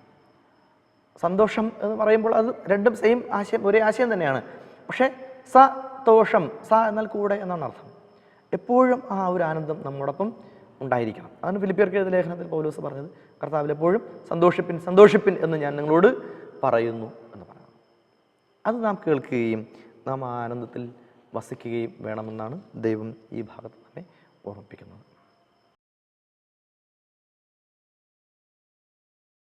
നാം അടുത്ത ദിവസത്തെ പാഠഭാഗത്തിലേക്ക് പോകുമ്പോൾ ദൈവത്തെ പ്രസാദിപ്പിക്കുക എന്നുള്ളതാണ്. കഴിഞ്ഞ ദിവസത്തെ പാഠം നമ്മൾ പഠിച്ച സമയത്തും ദൈവം നമുക്ക് നൽകുന്ന മൂല്യത്തെക്കുറിച്ചാണ് നാം ചിന്തിച്ചത്. അവൻ നമ്മെ അത്രത്തോളം സ്നേഹിക്കുകയും നമുക്ക് തലയായിരിക്കുകയും ചെയ്യുന്നവനാണ്. അങ്ങനെയാണെങ്കിൽ ആ ദൈവത്തിന് നമുക്ക് എങ്ങനെ പ്രസാദിപ്പിക്കുവാൻ കഴിയും? നാം പാഠം ആരംഭിച്ച സമയത്ത് തന്നെ അതിനെപ്പറ്റി ചിന്തിക്കുകയുണ്ടായി. നോക്കൂ, ഇവിടെ നമ്മുടെ പാഠഭാഗത്ത് ലേഖനം നൽകിയിരിക്കുന്ന കാര്യം നമുക്കൊന്ന് വായിച്ചു നോക്കാം. അനന്തമായ പ്രപഞ്ചത്തിന് നടുവിൽ ഒരു ചെറിയ ഗൃഹത്തിൽ ആദി ജീവകോശത്തിൻ്റെ ക്ഷണികമായ കുമിളകൾ ആയ കേവലം മനുഷ്യരിൽ പ്രപഞ്ചത്തിൻ്റെ ദൈവം ആനന്ദിച്ചത് എങ്ങനെയായിരുന്നിരിക്കണം? സർവശക്തനും ഒന്നും ആവശ്യമില്ലാത്തവനുമായ പരമദൈവത്തിന് മാനവകുലം ഇത്രയും ഒരു വലിയ ഒരു വിഷയം ആയിത്തീരുവാൻ എന്താണ് ഇത്രയും സാധ്യത? ഈ ചോദ്യങ്ങൾ രണ്ട് ഭാഗങ്ങളായി വിശകലനം ചെയ്യാം. ഒന്നാമതായി, ദൈവം തന്നെ എങ്ങനെയാണ് ആനന്ദിക്കുന്നത്? രണ്ടാമതായി, പ്രത്യേകിച്ച് നാം പാപാവസ്ഥയിലായിരിക്കുമ്പോൾ മനുഷ്യർക്ക് എങ്ങനെ അവനെ ആനന്ദിപ്പിക്കുവാൻ കഴിയും? രണ്ട് ചോദ്യങ്ങൾ. ഒന്ന്, ദൈവം തന്നെ ആനന്ദിച്ചു, ദൈവം തന്നെ ദുഃഖിക്കുകയും ചെയ്തു എന്ന് വേദഭാഗം പറയുന്നുണ്ട്. എപ്പോൾ?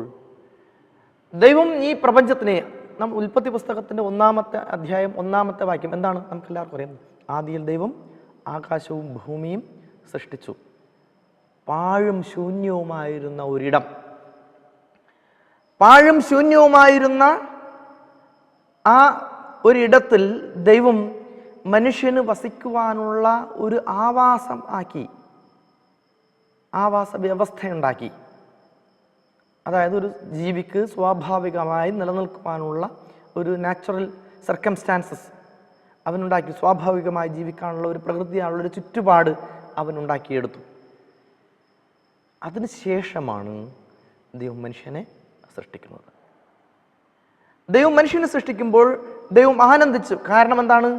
അവൻ തൻ്റെ സ്വരൂപത്തിൽ, സാദൃശ്യത്തിൽ, തൻ്റെ കൈകൊണ്ട്, തൻ്റെ ശില്പചാരുതയാൽ മനുഷ്യനെ നിർമ്മിച്ചു. തൻ്റെ സ്വരൂപത്തിൽ, തൻ്റെ സാദൃശ്യത്തിൽ മനുഷ്യനെ നിർമ്മിച്ചു. അവൻ്റെ മൂക്കിലേക്ക് അവൻ്റെ ജീവശ്വാസം ഊതി, ആത്മാവിനെ അവൻ പകർന്നു നൽകി, ജീവൻ പകർന്നു നൽകി, മനുഷ്യനെ അവൻ സൃഷ്ടിച്ചു. നോക്കൂ, ദൈവം മനുഷ്യനെ സൃഷ്ടിക്കുമ്പോൾ മനുഷ്യന് ആരുടെ രൂപമായിരുന്നു? ദൈവത്തിൻ്റെ രൂപമായിരുന്നു. ദൈവം വളരെയധികം സന്തോഷിച്ചു. മനുഷ്യൻ ഏകനായിരിക്കുന്നത് നന്നല്ല എന്ന് കണ്ടിട്ട് അവന് ഒരു ദീർഘനിദ്ര വരുത്തി അവനിൽ നിന്ന് ഒരു സ്ത്രീയെ ഉളവാക്കി. പുരുഷനും സ്ത്രീയും ഉണ്ടായി. അപ്പോഴും ദൈവം ആനന്ദിച്ചു. അവർക്ക് ജീവിക്കുവാൻ ഒരു പറുദീസ നൽകി. ദൈവം ആനന്ദിച്ചു. ദൈവം സന്തോഷിച്ചതായ സന്ദർഭങ്ങളാണ്. പക്ഷേ മനുഷ്യൻ പാപം ചെയ്തപ്പോൾ ദൈവം ഏറ്റവും അധികം ദുഃഖിച്ചു. ദൈവം ഏറ്റവും അധികം ദുഃഖിച്ചു. ആ പാപാവസ്ഥയിൽ നിന്ന് മനുഷ്യനെ എങ്ങനെ വീണ്ടെടുക്കാം എന്നുള്ളതായിരുന്നു ദൈവത്തിൻ്റെ ചിന്ത. യെശയ്യാവിന്റെ പ്രവചനം 43-ാം അധ്യായം 4-ാം വാക്യം: നീ എനിക്ക് വിലയേറിയവനും മാന്യനുമായി ഞാൻ നിന്നെ സ്നേഹിച്ചിരിക്കയാൽ ഞാൻ നിനക്ക് പകരം മനുഷ്യരെയും നിന്റെ ജീവന് പകരം ജാതികളെയും കൊടുക്കുന്നു എന്ന് അവിടെ എഴുതിയിരിക്കുന്നു. ആരോടാണ് പറയുന്നത്?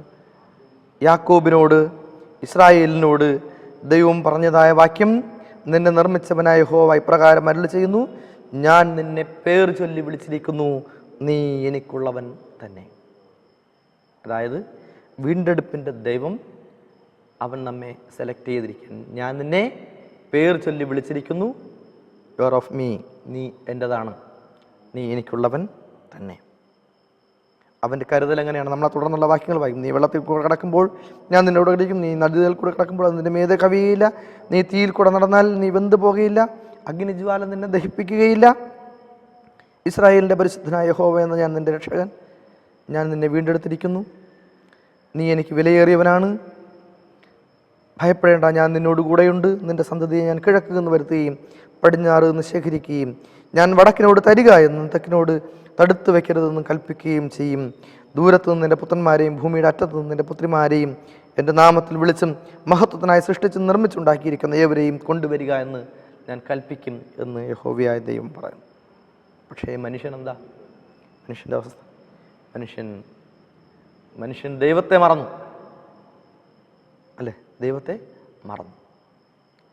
ഏദൻ പർദീസയിൽ മനുഷ്യന് ജീവിക്കുവാനുള്ള സകല ചുറ്റുപാടുകളും ദൈവം ഒരുക്കി കൊടുത്തിട്ടും തോട്ടത്തിൻ്റെ നടുവിൽ നിൽക്കുന്ന നന്മ തിന്മകളെക്കുറിച്ചുള്ള അറിവിൻ്റെ വൃക്ഷഫലം നീ തിന്നരുത്, തിന്നുന്ന നാളിൽ നീ മരിക്കുമെന്ന് മുന്നറിയിപ്പ് കൊടുത്തിട്ടും എന്ത് ചെയ്തു? മനുഷ്യൻ അതിനെ കഴിച്ചു. നാം ആദാം പിതാവിനെയും ഹവ്വയെയും നാം കുറ്റം പറഞ്ഞ് നമ്മുടെ പാപങ്ങൾക്ക് കാരണക്കാരവരാണ് എന്ന് കുറ്റം പറഞ്ഞിട്ട് കാര്യമില്ല, അല്ലേ? അതിനെ തുടർന്നോ കയീൻ്റെ ഹാബേലിൻ്റെ ജീവിതത്തിൽ സംഭവിക്കുന്നത് എന്താണ്? മരണം കടന്നു വരികയാണ്. അതിനുശേഷം പിതാക്കന്മാരുടെ ജീവചരിത്രങ്ങൾ നമ്മൾ പഠിക്കുമ്പോഴൊക്കെയും അവിടെയൊക്കെയും രാജ്യങ്ങൾ, തലമുറകൾ നശിച്ചു പോകുന്ന കാഴ്ച നമുക്ക് കാണാൻ കഴിയും അല്ലേ? ഇസ്രായേൽ ജനതയ്ക്ക് ദൈവം അനുഗ്രഹങ്ങളെ കൊടുക്കുവാൻ, കൽപ്പനകളെ കൊടുക്കുന്നതിന് മുമ്പ് മോശയെ ദൈവം മലയുടെ മുകളിലേക്ക് വിളിക്കുമ്പോൾ നമ്മൾ ആലോചിച്ച് നോക്കൂ, അവിടേക്ക് പോയവർ എത്ര പേരാണ്? ഞാൻ നിങ്ങൾക്കൊരു ചോദ്യം തരികയാണ്. മോശ മാത്രമാണ് പോയത്. മോശയെ മാത്രമാണ് ദൈവം അങ്ങേക്ക് അവിടേക്ക് വിളിച്ചത്. വേറെയും കുറേ പേരുണ്ടായിരുന്നു. മോശയ്ക്ക് ദൈവത്തെ കാണുവാൻ ഭാഗ്യം കിട്ടി. ദൈവത്തെ കണ്ടു. അവൻ്റെ കാൽ എന്താണ്? നീല നിറത്തിലുള്ള അല്ലേ?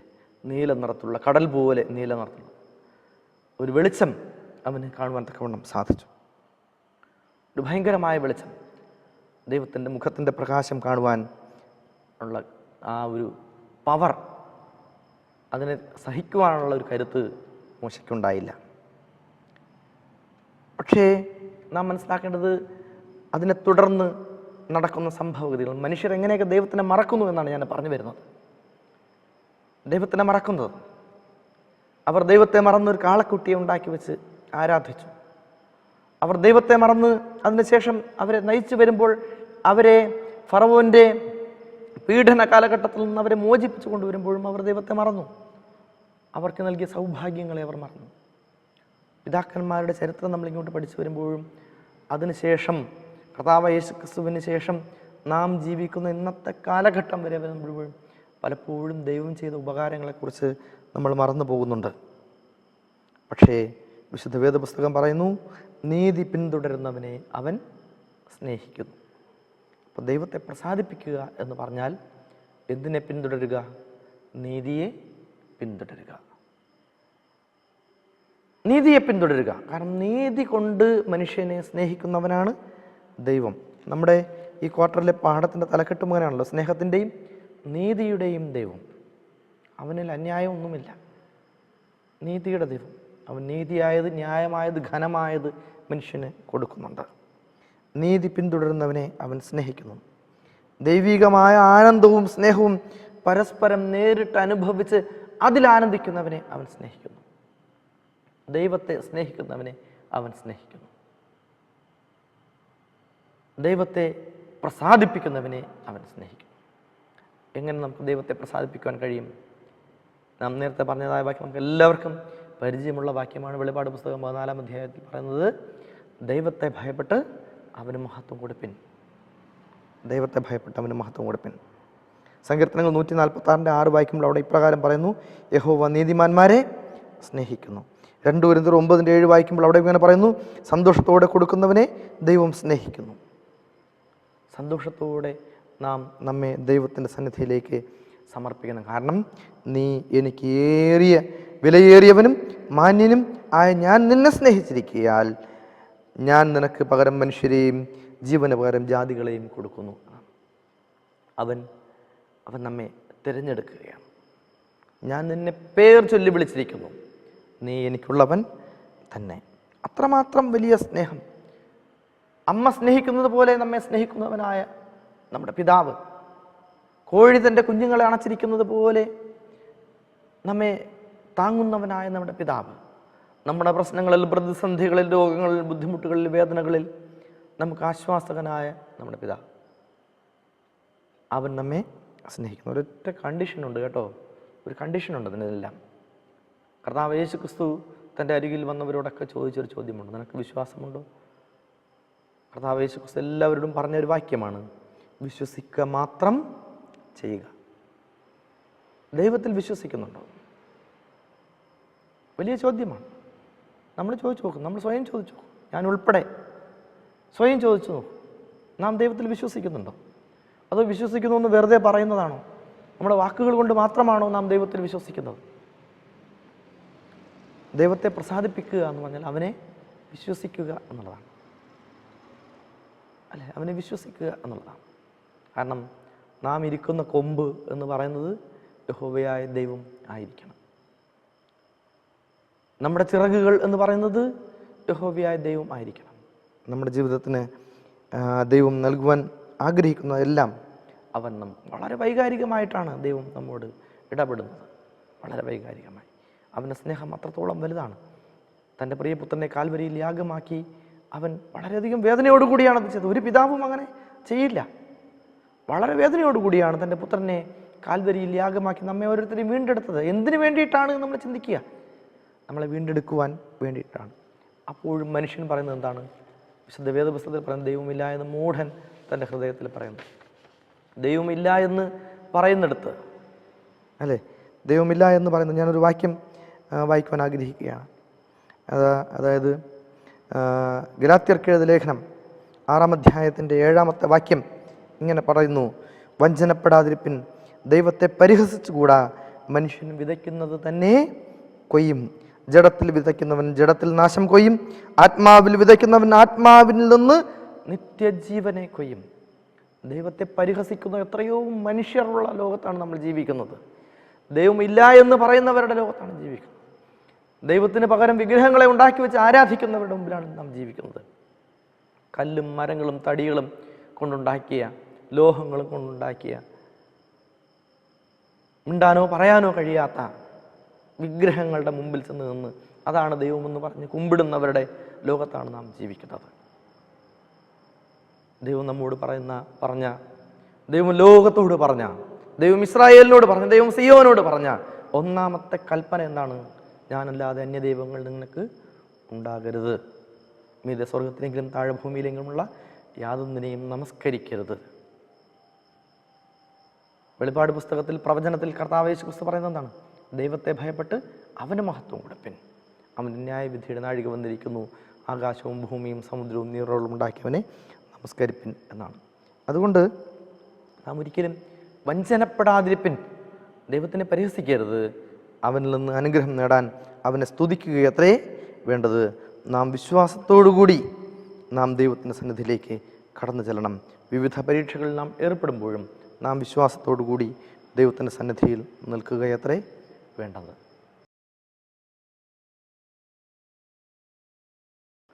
നമുക്ക് ബുധനാഴ്ചത്തെ പാഠഭാഗത്തേക്ക് വരാം. ബുധനാഴ്ചത്തെ പാഠഭാഗം ജീവനുള്ള കല്ലുകൾ എന്നാണ് അതിൻ്റെ തലക്കെട്ട്. വീഴ്ച ഭവിച്ചവരും പാപികളും എന്ന നിലയിൽ വിശുദ്ധനായ ഒരു ദൈവത്തെ എങ്ങനെ പ്രസാദിപ്പിക്കാം? കഴിഞ്ഞ കാലത്തിൽ നമ്മളത് തന്നെയാണ് പഠിച്ചത്. നാം ദൈവത്തിൻ്റെ സന്നിധിയിൽ അല്ലേ, ദൈവത്തിനെ എങ്ങനെ പ്രസാദിപ്പിക്കാം എന്ന് പറയുമ്പോൾ നാം അവനോട് കാണിക്കുന്ന വിശ്വസ്തതയ്ക്കാണ് അവനെപ്പോഴും പ്രതിഫലം തരുന്നത്. നമ്മുടെ വിശ്വാസത്തിന്, വിശ്വസിക്കുക മാത്രം ചെയ്യുക എന്ന് കർത്താവ് യേശു ക്രിസ്തു നമ്മളോട് പറയുമ്പോൾ നമ്മുടെ വിശ്വാസത്തിൻ്റെ ഒരു അളവ് അല്ലേ, നാം വിശ്വാസം എന്നതും ആശിക്കുന്നതിനോടൊപ്പം കാണാത്ത കാര്യങ്ങളുടെ നിശ്ചയവുമാകുന്നു എന്ന് പറഞ്ഞ് എബ്രായർക്ക് എഴുതിയ ലേഖനത്തിൽ നമ്മൾ പഠിക്കുമ്പോൾ നാം എത്രത്തോളം നാം ദൈവത്തിൽ വിശ്വസിക്കുന്നുണ്ട്. നമ്മളാരും ദൈവത്തെ കണ്ടിട്ടില്ല, പക്ഷെ ദൈവത്തെ നമ്മൾ അനുഭവിച്ചറിയുന്നു വചനങ്ങളിലൂടെ, അനുഭവങ്ങളിലൂടെ.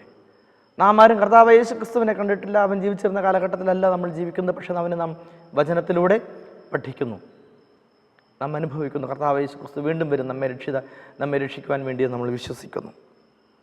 ആ ഒരു വിശ്വാസം എന്ന് പറയുന്നത് ദൈവം മുമ്പാകെയുള്ള നമ്മുടെ ഓരോരുത്തരുടെയും ഒരു എക്സിസ്റ്റൻസിനെ, നമ്മുടെ ഓരോരുത്തരുടെ ഒരു നിലനിൽപ്പിനെ നമുക്ക് ബോധ്യപ്പെടുത്തി തരുന്ന ഒരു വസ്തുതയാണ്. റോമർക്ക് എഴുതിയ ലേഖനം 8-ാം അധ്യായത്തിൻ്റെ 1-ാമത്തെ വാക്യം ഇവിടെ പറയുന്നു: അതുകൊണ്ട് ഇപ്പോൾ ക്രിസ്തു യേശുവുള്ളവർക്ക് ഒരു ശിക്ഷാവിധിയും ഇല്ല. ക്രിസ്തു യേശുവിലുള്ളവർക്ക് ഒരു ശിക്ഷാവിധിയും ഇല്ല എന്ന് വെച്ചാൽ നമ്മൾ വെള്ളയിട്ട് അല്ലെങ്കിൽ നമ്മൾ എപ്പോഴും സ്തോത്രം പറഞ്ഞ് എപ്പോഴും പ്രാർത്ഥിച്ച് ഇങ്ങനെ നടക്കുകയും നമ്മുടെ മനസ്സിൽ ദുഷിച്ച ചിന്തകളും നമ്മുടെ വാക്കുകൾ ദുഷിച്ച വാക്കുകളും നമ്മുടെ പ്രവൃത്തികൾ ദുഷിച്ച പ്രവൃത്തികളുമായിരിക്കുകയും ചെയ്തു കഴിഞ്ഞാൽ ഒരിക്കലും നമ്മൾ ക്രിസ്തു യേശുവിൽ ജീവിക്കുന്നവരല്ലോ. നമുക്ക് ക്രിസ്തു യേശുവിലുള്ള ഭാവം തന്നെ ഉണ്ടാവണം. ഗലാത്യർക്ക് എഴുതിയ ലേഖനം നമ്മൾ 6-ാം അധ്യായം പഠിക്കുമ്പോഴൂടെ പറയുന്ന ആത്മാവിൻ്റെ ഫലങ്ങൾ അല്ലേ, ആത്മാവിൻ്റെ ഫലങ്ങൾ സ്നേഹം, സന്തോഷം, സമാധാനം, ദീർഘക്ഷമ, പരോപകാരം, ഇന്ദ്രിയജയം, ഇതൊക്കെ ഇവയ്ക്ക് വിരോധമായി വേറൊരു സുവിശേഷം പോലും നമുക്ക് കണ്ടെത്താൻ കഴിയില്ല. ഇതൊക്കെ സ്നേഹത്തിൽ അധിഷ്ഠിതമാണ്. സ്നേഹമാണ് ഏറ്റവും വലിയ സുവിശേഷം. കർത്താവ് യേശു ക്രിസ്തുവിൻ്റെ സ്വഭാവം തന്നെ സ്നേഹമാണ്. ഗോഡിസിൽ നമ്മൾ പാഠം പഠിച്ചു തുടങ്ങിയത് എങ്ങനെയാണ്? ദൈവം സ്നേഹമാകുന്നു എന്ന് പറഞ്ഞാണ് നമ്മൾ ഈ ക്വാർട്ടർ പഠിച്ചു തുടങ്ങുന്നത്. ദൈവം സ്നേഹമാകുന്നു, ആ സ്നേഹത്തിനെയാണ് നമ്മൾ പ്രകടമാക്കേണ്ടത്. പലപ്പോഴും നമ്മൾ ആ സ്നേഹം പ്രകടമാക്കാൻ മറന്നു പോകുന്നുണ്ട്. നമ്മൾ ദൈവത്തിൻ്റെ ആലയത്തിലേക്ക് കടന്നു വരുമ്പോൾ എന്തെങ്കിലും വിരോധമുണ്ടെങ്കിൽ യു ഷുഡ് ഡ്രോപ്പ് ഔട്ട്സൈഡ്. നമ്മൾ ആ വിരോധത്തിനെ പുറത്ത് നിക്ഷേപിക്കുക. അതുകൊണ്ട് ഇനി പള്ളിക്കകത്ത് കയറിയിട്ട് കാര്യമില്ല. പള്ളിക്കകത്ത് വിരോധവും കൊണ്ട് കയറി വരരുത്. നിങ്ങൾക്ക് വിരോധം കാണിക്കാനുള്ള ഇടമല്ല ദൈവത്തിൻ്റെ ആലയം. പക, പിണക്കം, വിരോധം, അസൂയ, വഴക്ക്, ഇതൊന്നും കാണിക്കേണ്ട ഇടമല്ല ദൈവത്തിൻ്റെ ആലയം. ദൈവത്തിൻ്റെ വിശുദ്ധ മന്ദിരമാണ്. അതിനുള്ളിലേക്ക് സ്നേഹവും കൊണ്ട് കടന്നു വരിക. നമ്മൾ പാപികളാണ്. മനുഷ്യരെന്ന നിലയിൽ മാനുഷികമായ ബലഹീനതകളുള്ളവരാണ്. പലപ്പോഴും അനുരഞ്ജനത്തിന് പോലും സാധ്യതയില്ലാത്ത വിധത്തിൽ നമ്മുടെ ഇടയിൽ പകയും പിണക്കങ്ങളൊക്കെ ഉണ്ടാവും. പക്ഷെ ദൈവത്തിൻ്റെ ആലയത്തിനുള്ളിൽ വരുമ്പോൾ നാം സഭയാണ്. സഭ അതൊക്കെ പുറത്ത് കളഞ്ഞിട്ട് വേണം ഇങ്ങനെ ദൈവത്തിൻ്റെ ആലയത്തിലേക്ക് കടന്നു വരാൻ. എന്ന് വെച്ച് ഇവിടെ നിന്ന് തിരിച്ച് പോകുമ്പോൾ വീണ്ടും അതിനെടുത്ത് ധരിക്കണം എന്നല്ല അതിൻ്റെ അർത്ഥം. നാം ക്രിസ്തുയേശുവിലുള്ളവരാണെങ്കിൽ നമുക്കൊരു ശിക്ഷാവിധിയും ഇല്ല എന്നാണ്. റോമർക്കെഴുതിയ ലേഖനം 5-ാം അധ്യായത്തിന് 8-ാമത്തെ വാക്യം പറയുന്നു, ക്രിസ്തുവോ നാം പാപികളായിരിക്കുമ്പോൾ തന്നെ നമുക്ക് വേണ്ടി മരിക്കയാൽ ദൈവം തനിക്ക് നമ്മോടുള്ള സ്നേഹത്തെ പ്രദർശിപ്പിക്കുന്നു. അവൻ്റെ രക്തത്താൽ നീതീകരിക്കപ്പെട്ട ശേഷമോ നാം അവനാൽ എത്ര അധികമായി കോപത്തിൽ രക്ഷിക്കപ്പെടും. നാം നീതീകരിക്കപ്പെട്ട ശേഷം വീണ്ടും അതേ പാപം തന്നെ റിപ്പീറ്റ് ചെയ്യുകയാണെങ്കിൽ, ആവർത്തിക്കുകയാണെങ്കിൽ ദൈവകോപം നമ്മുടെ മേൽ തീക്കണൽ പോലെ കുന്നിക്കും എന്നാണ് വേദപുസ്തകം എഴുതിയിരിക്കുന്നത്. ഇവിടെ ലേഖനം പറയുന്നത് മനുഷ്യൻ്റെ ഏത് പ്രതികരണത്തിന് മുമ്പും മനുഷ്യരുടെ മേൽ കൃപ ചൊരിയുന്നു. നാം എന്തെങ്കിലും പറയുകയോ ചെയ്യുകയോ ചെയ്യുന്നതിന് മുമ്പ് നാം നമ്മിലേക്ക് തന്നെ എത്തുകയും അവൻ്റെ സ്നേഹത്തെ സ്വീകരിക്കുന്നതിനോ തള്ളിക്കളയുന്നതിനോ ഉള്ള അവസരം തരികയും ചെയ്യും. അല്ലേ? അവിടെ ഈ selection is in your our hand. നമ്മുടെ ഓരോരുത്തരുടെയും കൈകളിലാണ് അവിടുത്തെ തിരഞ്ഞെടുപ്പ്. യോശുവ ദൈവത്തിനെ തിരഞ്ഞെടുത്തതുപോലെ, ഞാനും എൻ്റെ കുടുംബവും ഞങ്ങൾ യഹോവയെ സേവിക്കും എന്ന് യോശുവ തിരഞ്ഞെടുത്തതുപോലെ നമുക്കിവിടെ ഒരു സെലക്ഷനുണ്ട് ഓൾവേസ്. ദൈവം അതിനുള്ളൊരു അവസരം നമുക്ക് തന്നിട്ടുണ്ട്. തിരഞ്ഞെടുപ്പിൻ്റെ ഒരു അവസരം നമ്മെ സംബന്ധിച്ചിടത്തോളം നമുക്ക് നൽകിയിട്ടുണ്ട്. നിങ്ങൾക്ക് ദൈവത്തിനെയാണ് സ്നേഹിക്കേണ്ടതെങ്കിൽ നിങ്ങൾക്ക് ദൈവത്തെ സ്നേഹിക്കാം. നിങ്ങൾക്ക് മാമോനെയാണ് സ്നേഹിക്കുന്നതെങ്കിൽ നിങ്ങൾക്ക് പോകാം. നിങ്ങളോട് പറയേണ്ട സമയത്ത് പറയേണ്ടതുപോലെ ദൈവം പറഞ്ഞിട്ടുണ്ട്. എന്താണ്? ദൈവത്തെ ഭയപ്പെട്ടവന് മഹത്വം കൊടുപ്പിൻ. 1 പത്രോസ് 2:4-6 വരെയുള്ള വാക്യം വായിക്കുമ്പോൾ അവിടെ പറയുന്നത്, മനുഷ്യൻ തള്ളിയതെങ്കിലും ദൈവസന്നിധിയിൽ ശ്രേഷ്ഠവും മാന്യവുമായ ജീവനുള്ള കല്ലായ അവൻ്റെ അടുക്കൽ വന്നിട്ട് നിങ്ങളും ജീവനുള്ള കല്ലുകൾ എന്ന പോലെ ആത്മീയ ഗൃഹമായി യേശു ക്രിസ്തു മുഖാന്തരം ദൈവത്തിന് പ്രസാദമുള്ള ആത്മീയ യാഗം കഴിപ്പാൻ തക്കവണ്ണം വിശുദ്ധ പുരോഹിത വർഗമാകേണ്ടതിന് പണിയപ്പെടുന്നു. നമ്മളാരാണ്? നാം രാജകീയ പുരോഹിത വർഗം, വിശുദ്ധ വംശം, സ്വന്ത ജനം. അതാണ് നമ്മുടെ ഐഡന്റിറ്റി. ഒരു ക്രിസ്ത്യാനിയെ സംബന്ധിച്ചിടത്തോളം ഒരു ഐഡന്റിറ്റി ക്രൈസിസ് ഉണ്ടാകേണ്ട കാര്യമില്ല. അവൻ്റെ വ്യക്തിത്വത്തിന് യാതൊരു തകർച്ചയും ഉണ്ടാകേണ്ട കാര്യമില്ല. കാരണം അവൻ്റെ പേരെഴുതിയിരിക്കും. ഞാൻ നിന്നെ പേർ ചൊല്ലി വിളിച്ചിരിക്കുന്നു എന്ന് പറഞ്ഞ് നമ്മുടെ തലക്കൽ, നമ്മുടെ നെറ്റിയിൽ പേരെഴുതി ഒട്ടിച്ചിരിക്കുന്നത് ദൈവത്തിൻ്റെ കർത്താവ് യേശു ക്രിസ്തുവിൻ്റെ പേരാണ്. കർത്താവ് യേശു ക്രിസ്തുവാണ് ക്രിസ്ത്യാനി, ക്രിസ്തുവിൻ്റെ അനുയായി എന്ന നിലയിൽ, വേദപുസ്തകത്തിൽ വിശ്വസിക്കുന്നവൻ എന്ന നിലയിലുള്ള അവൻ്റെ ഐഡന്റിറ്റി എന്ന് പറയുന്നത്. 2:6 വായിക്കുന്നുണ്ടല്ലോ. 1 പത്രോസ് 2-ാം അധ്യായത്തിൻ്റെ 6-ാമത്തെ വാക്യം ഇങ്ങനെ പറയുന്നു, ഞാൻ ശ്രേഷ്ഠവും മാന്യവുമായൊരു മൂലക്കല്ല് സിയോനിൽ ഇടുന്നു, അവനിൽ വിശ്വസിക്കുന്നവർ ലജ്ജിച്ചു പോകുകയില്ല എന്ന് തിരുവെഴുത്തിൽ കാണുന്നുവല്ലോ. അതാണ് ഞാൻ പറഞ്ഞത്, വിശ്വസിക്കുക. അതൊരു വിശ്വാസം എന്നുള്ളതൊരു വേർഡ് നമ്മളാ ഒരു വാക്യത്തിൻ്റെ അർത്ഥത്തിൽ മാത്രം ഒതുങ്ങി നിൽക്കരുത്. ഒരുപക്ഷെ ദൈവത്തിനോടുള്ള നമ്മുടെ സ്നേഹം മുഴുവനും അവനോടുള്ള വിശ്വാസത്തിൽ നിറഞ്ഞു നിൽക്കുന്നു. 7-ാമത്തെ വാക്യം കൂടെ വായിച്ചു. നമുക്കിവിടെ 6 വരെ പറഞ്ഞിട്ടുണ്ടെങ്കിലും 7-ാമത്തെ വാക്യം കൂടെ വായിച്ചു നോക്കൂ. വിശ്വസിക്കുന്ന നിങ്ങൾക്കോ ആ മാന്യതയുണ്ട്, വിശ്വസിക്കാത്തവർക്കോ വീട് പണിയുന്നവൻ തള്ളിക്കളഞ്ഞ കല്ല് തന്നെ മൂലക്കല്ലും ഇടർച്ചക്കല്ലും തടങ്കൽ പാറയുമായി തീർന്നു. അവർ വചനമനുസരിക്കായകയാൽ ഇടറിപ്പോകുന്നു. നിങ്ങളോ അന്ധകാരത്തിൽ നിന്ന് തൻ്റെ അത്ഭുത പ്രകാശത്തിലേക്ക് നിങ്ങളെ വിളിച്ചവൻ്റെ സൽഗുണങ്ങളെ ഘോഷിപ്പാൻ തക്കവണ്ണം തിരഞ്ഞെടുക്കപ്പെട്ട ഒരു ജാതിയും രാജകീയ പുരോഹിത വർഗവും വിശുദ്ധ വംശവും സ്വന്തം ജനവും ആകുന്നു. ക്രിസ്ത്യാനികൾ തന്നെ ഇപ്പം മത്സരിക്കുന്നുണ്ട്, ഏത് ക്രിസ്ത്യാനിയാണ് ശരിയായിട്ടുള്ള ക്രിസ്ത്യാനിയെന്ന്.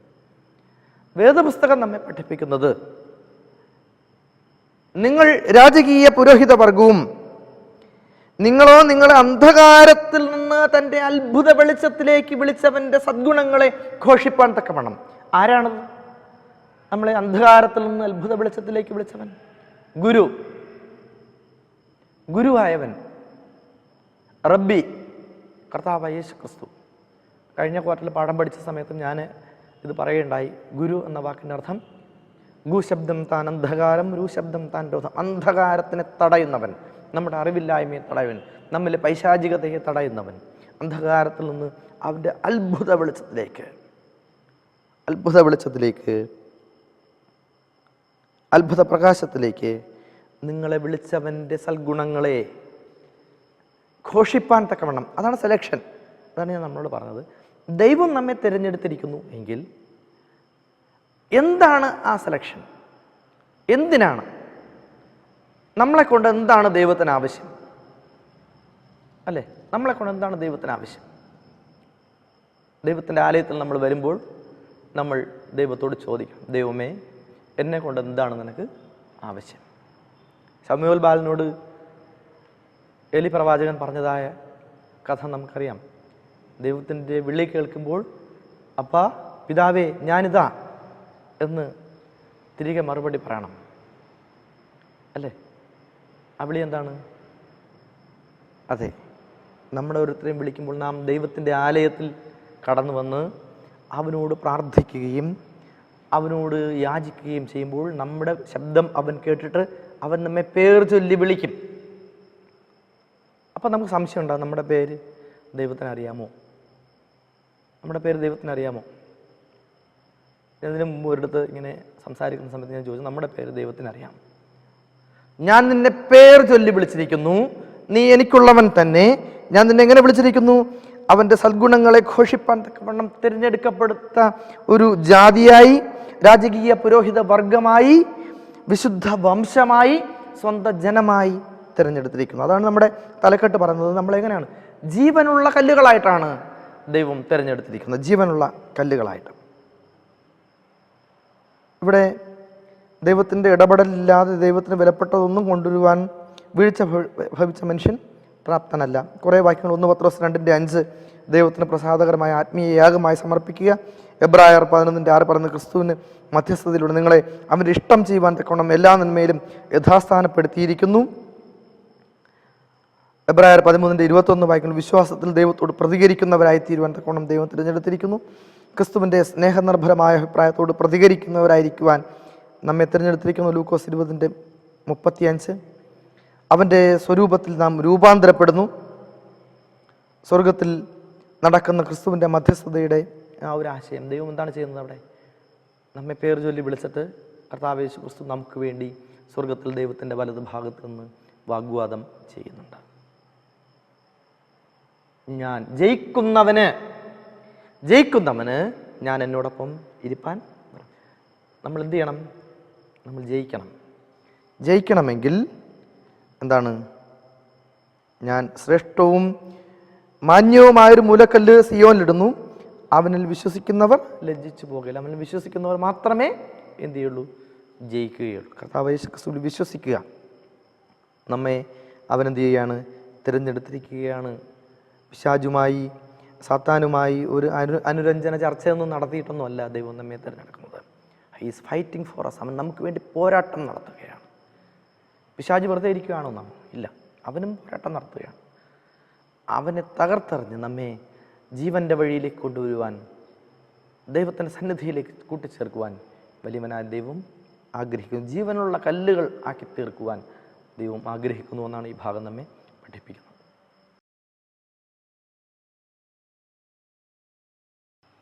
നമ്മൾ വ്യാഴാഴ്ചത്തെ പാഠഭാഗത്തേക്ക് വരുമ്പോൾ യോഗ്യമായ ഒരു ലക്ഷ്യം, അതാണ് തലക്കെട്ട്. ദൈവത്തിൻ്റെ കരുണയുടെയും മധ്യസ്ഥതയുടെയും കുടക്കീഴിൽ തൻ്റെ സ്നേഹത്തോടുള്ള ഏറ്റവും ചെറുതും നല്ലതുമായ പ്രതികരണത്തിൽ നിന്ന് പോലും ദൈവം സന്തോഷിക്കുന്നു എന്ന് അവിടെ പറയുന്നു. നമുക്ക് ദൈവത്തോടുള്ള പ്രതികരണം, നമ്മുടെ റെസ്പോണ്ട് എങ്ങനെയായിരിക്കണം? കാരണം നമ്മളെല്ലാവരെയും നീതിമാന്മാരായി കാണുവാനും നിത്യതയോളം അവൻ്റെ സ്നേഹത്തിൽ ജീവിക്കുന്നവരായും എണ്ണുവാനും ആണ് അവൻ ആഗ്രഹിച്ചിരിക്കുന്നത്. വേദപുസ്തകത്തിൽ കർത്താവ് യേശുക്രിസ്തു പറഞ്ഞ എത്രയോ ഉപമകളുണ്ട്. അവൻ സാക്ഷ്യമായി നൽകിയ എത്രയോ അടയാളങ്ങളുണ്ട്. അവൻ സൗഖ്യമാക്കിയ എത്രയോ സൗഖ്യപ്പെടുത്തലുകളുണ്ട്. നാം അതിൽ എത്ര എണ്ണത്തിനെ നാം അത് മനസ്സിലാക്കുന്നു എന്നുള്ളതാണ്. നാം കഴിഞ്ഞ ആഴ്ചത്തെ ശാബത്ത് സ്കൂൾ പാഠം പഠിച്ചപ്പോൾ നമ്മോട് പറയുണ്ടായി, കർത്താവ് യേശുക്രിസ്തുവിൻ്റെ അരികിൽ നാം ലൂക്കോസ് എഴുതിയ സുവിശേഷം പഠിക്കുമ്പോൾ കർത്താവ് യേശുക്രിസ്തു അവൻ്റെ അരികിലേക്ക് വന്ന എല്ലാവരെയും കർത്താവ് സൗഖ്യമാക്കിയിട്ടുണ്ട് എന്ന് നമുക്ക് മനസ്സിലാക്കാൻ തക്കവണ്ണം സാധിച്ചിരിക്കുന്നു. അല്ല, ലൂക്കോസ് എഴുതിയ സുവിശേഷം 17-ാം അധ്യായത്തിൻ്റെ 11 മുതലുള്ളതായ വാക്യങ്ങൾ വായിക്കുമ്പോൾ അവൻ യെരുശലേമിലൂടെ ശമര്യയ്ക്കും ഗലീലയ്ക്കും ഇടയിലൂടെ യാത്ര ചെയ്യുമ്പോൾ കുഷ്ഠരോഗികളായ 10 പുരുഷന്മാർ ഒന്നിച്ച് അവനെ വന്ന് എതിരേൽക്കുന്നൊരു സന്ദർഭമുണ്ട് അല്ലേ. അവൻ അവരെ കണ്ടിട്ട്, നിങ്ങൾ പോയി പുരോഹിതന്മാർക്ക് നിങ്ങളെ തന്നെ കാണിപ്പിൻ എന്ന് പറഞ്ഞു. അവരെല്ലാവരും പുരോഹിതന്മാരെ കണ്ട് സൗഖ്യം വന്നപ്പോൾ ആ 10 പേരിൽ ഒരുത്തൻ മാത്രം തിരികെ വന്ന് അവൻ്റെ കാൽക്കൽ കവിണ്ണ് വീണ് അവന് നന്ദി പറഞ്ഞു. അപ്പോൾ കർത്താവ് ചോദിച്ച ചോദ്യമുണ്ട്, 10 പേർ ശുദ്ധി വന്നില്ലയോ? ബാക്കി 9 പേർ എവിടെ? കർത്താവ് അവനോട് പറഞ്ഞു, നിന്റെ വിശ്വാസം നിന്നെ രക്ഷിച്ചിരിക്കുന്നു, എഴുന്നേറ്റ് പൊയ്ക്കൊള്ളുക. നോക്കൂ, ഞാൻ പറഞ്ഞത് നമ്മുടെ ഓരോരുത്തരുടെയും പ്രതികരണം എങ്ങനെയായിരിക്കും എന്നുള്ളതാണ്. ദൈവസ്നേഹത്തോടുള്ള നമ്മുടെ പ്രതികരണം, what is our respond upon God's love? ദൈവത്തിൻ്റെ സ്നേഹത്തോടുള്ള, അവൻ്റെ കരുതലിനോടുള്ള നമ്മുടെ പ്രതികരണം എങ്ങനെയായിരിക്കും? നമുക്ക് വായിക്കുവാനായി മാർക്കോസ് എഴുതിയ സുവിശേഷം 9-ാം അധ്യായത്തിൻ്റെ 17 മുതൽ 29 വരെയുള്ള വാക്യം തന്നിട്ടുണ്ട്. അവിടെ ഒരു സംഭവമുണ്ട്. ഗുരു, ഊമനായ ആത്മാവുള്ള എൻ്റെ മകനെ ഞാൻ നിൻ്റെ അടുക്കൽ കൊണ്ടുവന്നു. അത് എവിടെ വെച്ച് പിടിച്ചാലും അവനെ തള്ളിയിടുന്നു. പിന്നെ അവൻ പല്ല് നുരയ്ക്കുന്നു, പല്ല് കടിക്കുന്നു. ഞാൻ നിൻ്റെ ശിഷ്യന്മാരോട് പറഞ്ഞിട്ട് അവർക്ക് ആ ബാധയെ പുറത്താക്കാൻ കഴിഞ്ഞില്ല. അവൻ അവരോട്, അവിശ്വാസമുള്ള തലമുറയെ, എത്രത്തോളം ഞാൻ നിങ്ങളോട് കൂടെ ഇരിക്കും, എത്രത്തോളം നിങ്ങളെ പൊറുക്കും? അവനെ എൻ്റെ അടുക്കൽ കൊണ്ടുവരുന്നെന്ന് പറഞ്ഞു. അങ്ങനെ അവൻ്റെ അരികിൽ കൊണ്ടുവന്നു. അപ്പോൾ അവനോട് ചോദിച്ചു, എത്ര കാലമായി അവൻ ഈ ബുദ്ധിമുട്ടുണ്ട്? അവൻ ജനിച്ച സമയം മുതലേ പ്രശ്നമാണ്. അവന് തീ കണ്ടാലും വെള്ളം കണ്ടാലും ഒക്കെയും അതിലേക്ക് അവനെ തള്ളിയിടും. കർത്താവിനോട് അവൻ പറഞ്ഞ ചോദ്യം ഇതാണ്. 9-ാം അധ്യായത്തിൻ്റെ 23-ാമത്തെ വാക്യം.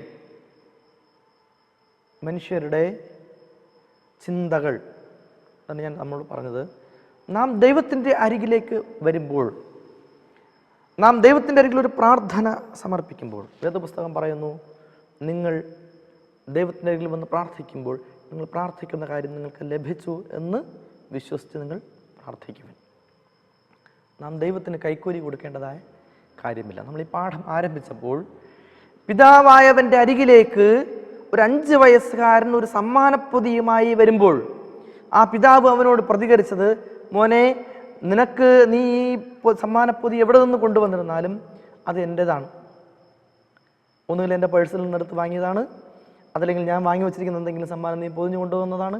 അതിൻ്റെ ഭംഗിയിലൊന്നും കാര്യമില്ല, എനിക്കിതിൻ്റെ ആവശ്യമില്ല, എനിക്ക് നിന്നോട് സ്നേഹം ഉണ്ട്. നമ്മളിങ്ങനെ അടിഞ്ഞൊരുങ്ങി പൊതിഞ്ഞ് ദൈവത്തിൻ്റെ അരികിലേക്ക് വന്നിട്ട് കാര്യമില്ല. അവൻ ഹൃദയങ്ങളെ വിചിന്തനം ചെയ്യുന്നവനാണ്, നമ്മുടെ ഉൾത്തടങ്ങളെ. നമുക്കവൻ നൽകുന്ന കഴിവിനോട്, അവൻ നമുക്ക് നൽകിയിരിക്കുന്ന ടാലന്റിനോട് നമ്മളെങ്ങനെ റിയാക്ട് ചെയ്യുന്നു? 2 വിധത്തിൽ പറയാം. ഹൗ വി റെസ്പോണ്ട് എന്നും ചോദിക്കാം, ഹൗ വി റിയാക്ട് എന്നും ചോദിക്കാം. 2 തരത്തിലുള്ള അർത്ഥങ്ങളുണ്ട്. നമ്മളെങ്ങനെ പ്രതികരിക്കുന്നു എന്നോ, നമ്മളെങ്ങനെ അതിൽ പ്രതിഫലിപ്പിക്കുന്നുവെന്നോ, റിഫ്ലക്റ്റ് ചെയ്യിപ്പിക്കുന്നുവെന്നോ നമുക്കതിനെ ചിന്തിക്കാം. അവൻ ചോദിച്ച ചോദ്യം 9-ാം അധ്യായത്തിൻ്റെ 23-ാമത്തെ വാക്യം വളരെ പ്രധാനപ്പെട്ട, നിന്നാൽ കഴിയുമെങ്കിൽ എന്നോ, അല്ലെ 22-ാമത്തെ വാക്യത്തിൽ പറയുന്നത് എന്താണ്? നിന്നാൽ കഴിയുമെങ്കിൽ അവനെ സൗഖ്യമാക്കണമേ. യേശു അവനോട് പറഞ്ഞത് നിന്നാൽ കഴിയുമെങ്കിലെന്നോ, വിശ്വസിക്കുന്നവന് സകലവും കഴിയും എന്ന് പറഞ്ഞു. അല്ലേ? കർത്താവിൻ്റെ അരികിൽ കൊണ്ടുവരുമ്പോൾ യഹോവേ നിന്നെ കൊണ്ട് പറ്റുമെങ്കിൽ, ദൈവമേ എന്നെ കൊണ്ട് പറ്റുമെങ്കിൽ എനിക്ക് സൗഖ്യം തരണമേ. That's not the way. അതല്ല അതിൻ്റെ വഴി. നാം ദൈവത്തിൽ വിശ്വസിക്കുക. അവന് നമ്മിൽ അത്ഭുതങ്ങളെ പ്രവർത്തിക്കുവാൻ കഴിയും. നാം പൂർണ്ണമായി, അതാണ് പൂർണ്ണ ഹൃദയത്തോടെ, പൂർണ്ണ മനസ്സോടെ, പൂർണ്ണ ആരാധനയോടെ, പൂർണ്ണ ഭക്തിയോടെ, പൂർണ്ണ ശക്തിയോടെ നാം നമ്മെ തന്നെ ദൈവത്തിൻ്റെ ജീവനും വിശുദ്ധിയുമുള്ള യാഗമായി നമ്മെ സമർപ്പിപ്പിൻ എന്ന് പറയാം. ഉടനെ തന്നെ കർത്താവിൻ്റെ ആ ശാസന കേട്ടിട്ട് ആ ബാലൻ്റെ അപ്പൻ ഉടനെ നിലവിളിച്ചു, കർത്താവെ ഞാൻ വിശ്വസിക്കുന്നു, എൻ്റെ അവിശ്വാസത്തിന് എന്നെ സഹായിക്കണമേ എന്ന് പറഞ്ഞു. പക്ഷേ വളരെ പെട്ടെന്ന് തന്നെ പുരുഷാരം ഓടിക്കൂടുന്നത് യേശു കണ്ടിട്ട് അശുദ്ധാത്മാവിനെ ശാസിച്ച്, ഊമനും ചെകിടനുമായ ആത്മാവെ ഇവനെ വിട്ടു പോ, ഇനി അവനിൽ കടക്കരുത് എന്ന് ഞാൻ നിന്നോട് കൽപ്പിക്കുന്നു എന്ന് പറഞ്ഞു. അപ്പോൾ അത് അവനെ വിട്ട് അവിടെ നിന്ന് നിലവിളിച്ചുകൊണ്ട് ഇഴച്ചുകൊണ്ട് പോയി. മരിച്ചുപോയി എന്ന് പലരും പറവാൻ തക്കവണ്ണം അവൻ മരിച്ച പോലെ കിടന്നു. യേശുവിനെ കൈക്ക് പിടിച്ച് നിവർത്തി എഴുന്നേൽപ്പിച്ച് അവൻ എഴുന്നേറ്റു. വീട്ടിൽ വന്ന ശേഷം ശിഷ്യന്മാർ സ്വകാര്യമായി അവനോട്, ഞങ്ങൾക്കിതിനെ പുറത്താക്കാൻ കഴിയാത്തത് എന്ത് എന്ന് ചോദിച്ചു. യേശു അവന് മറുപടി പറഞ്ഞ്, പ്രാർത്ഥനയാലല്ലാതെ ഈ ജാതി ഒന്നിനാലും പുറപ്പെട്ടു പോകുകയില്ല. നമ്മെ ബാധിച്ചിരിക്കുന്ന എന്തെങ്കിലും ബാധയുണ്ടെങ്കിൽ, എന്തെങ്കിലും പ്രശ്നങ്ങളുണ്ട് എന്ന് തോന്നുന്നുണ്ടെങ്കിൽ, വി ഷുഡ് പ്രേ. എങ്ങനെ പ്രാർത്ഥിക്കണം? കണ്ണുനീരോടും ഉപവാസത്തോടും കൂടെ പ്രാർത്ഥന പലതരത്തിലുണ്ട്. ഞാൻ പറയും, നമുക്കെന്തെങ്കിലും വ്യക്തിപരമായ പ്രശ്നങ്ങൾ, പ്രതിസന്ധി ഉണ്ടെങ്കിൽ നമ്മുടെ ഓരോരുത്തരുടെയും ഹൃദയങ്ങളെ കാണുന്നവനാണ് നമ്മുടെ ദൈവം. ഓരോരുത്തരും അവനവൻ്റെ പ്രവൃത്തിക്ക് തക്കവണ്ണം പ്രതിഫലം കൊടുക്കുമെന്ന് വാഗ്ദത്തം ചെയ്തവനാണ് ദൈവം. നമ്മളെന്ത് ചെയ്യണം? ദാവീദ് മഹാരാജാവ് പ്രാർത്ഥിച്ച പോലെ, അല്ലെങ്കിൽ ദാനിയേൽ പ്രാർത്ഥിച്ച പോലെ നമ്മൾ രഹസ്യത്തിൽ നമ്മുടെ ദൈവത്തോട് സംസാരിക്കണം. ദൈവമേ, എനിക്ക് പ്രശ്നമുണ്ട്, എനിക്കിതിന് പരിഹാരം വേണം. ദൈവമേ, നീ എന്നോടൊപ്പം ഉണ്ടായിരിക്കണം. ദൈവമേ, നീ എൻ്റെ പ്രാർത്ഥന കേൾക്കണം. നീ എൻ്റെ യാചനയ്ക്ക് ഉത്തരം തരണം. യാക്കോബ് ചെയ്തതുപോലെ നീ എന്നെ അനുഗ്രഹിച്ചല്ലാതെ ഞാൻ നിന്നെ വിടുകയില്ല. ദൈവത്തിനെ മുറുകെ പിടിക്കുക, ദൈവത്തിൻ്റെ സന്നിധിയിലേക്ക് നമ്മെ സമർപ്പിക്കുക. അങ്ങനെ മാത്രമേ നമുക്ക് അവനെ പ്രസാദിപ്പിക്കുവാൻ കഴിയുകയുള്ളൂ. എബ്രായർ 11:6 വിശ്വാസം കൂടാതെ ദൈവത്തെ പ്രസാദിപ്പിക്കുവാൻ കഴിയുകയില്ല. ആ മനുഷ്യന് പറഞ്ഞു, കർത്താവെ ഞാൻ വിശ്വസിക്കുന്നു, എൻ്റെ അവിശ്വാസത്തിന് എന്നോട് ക്ഷമിക്കണമേ.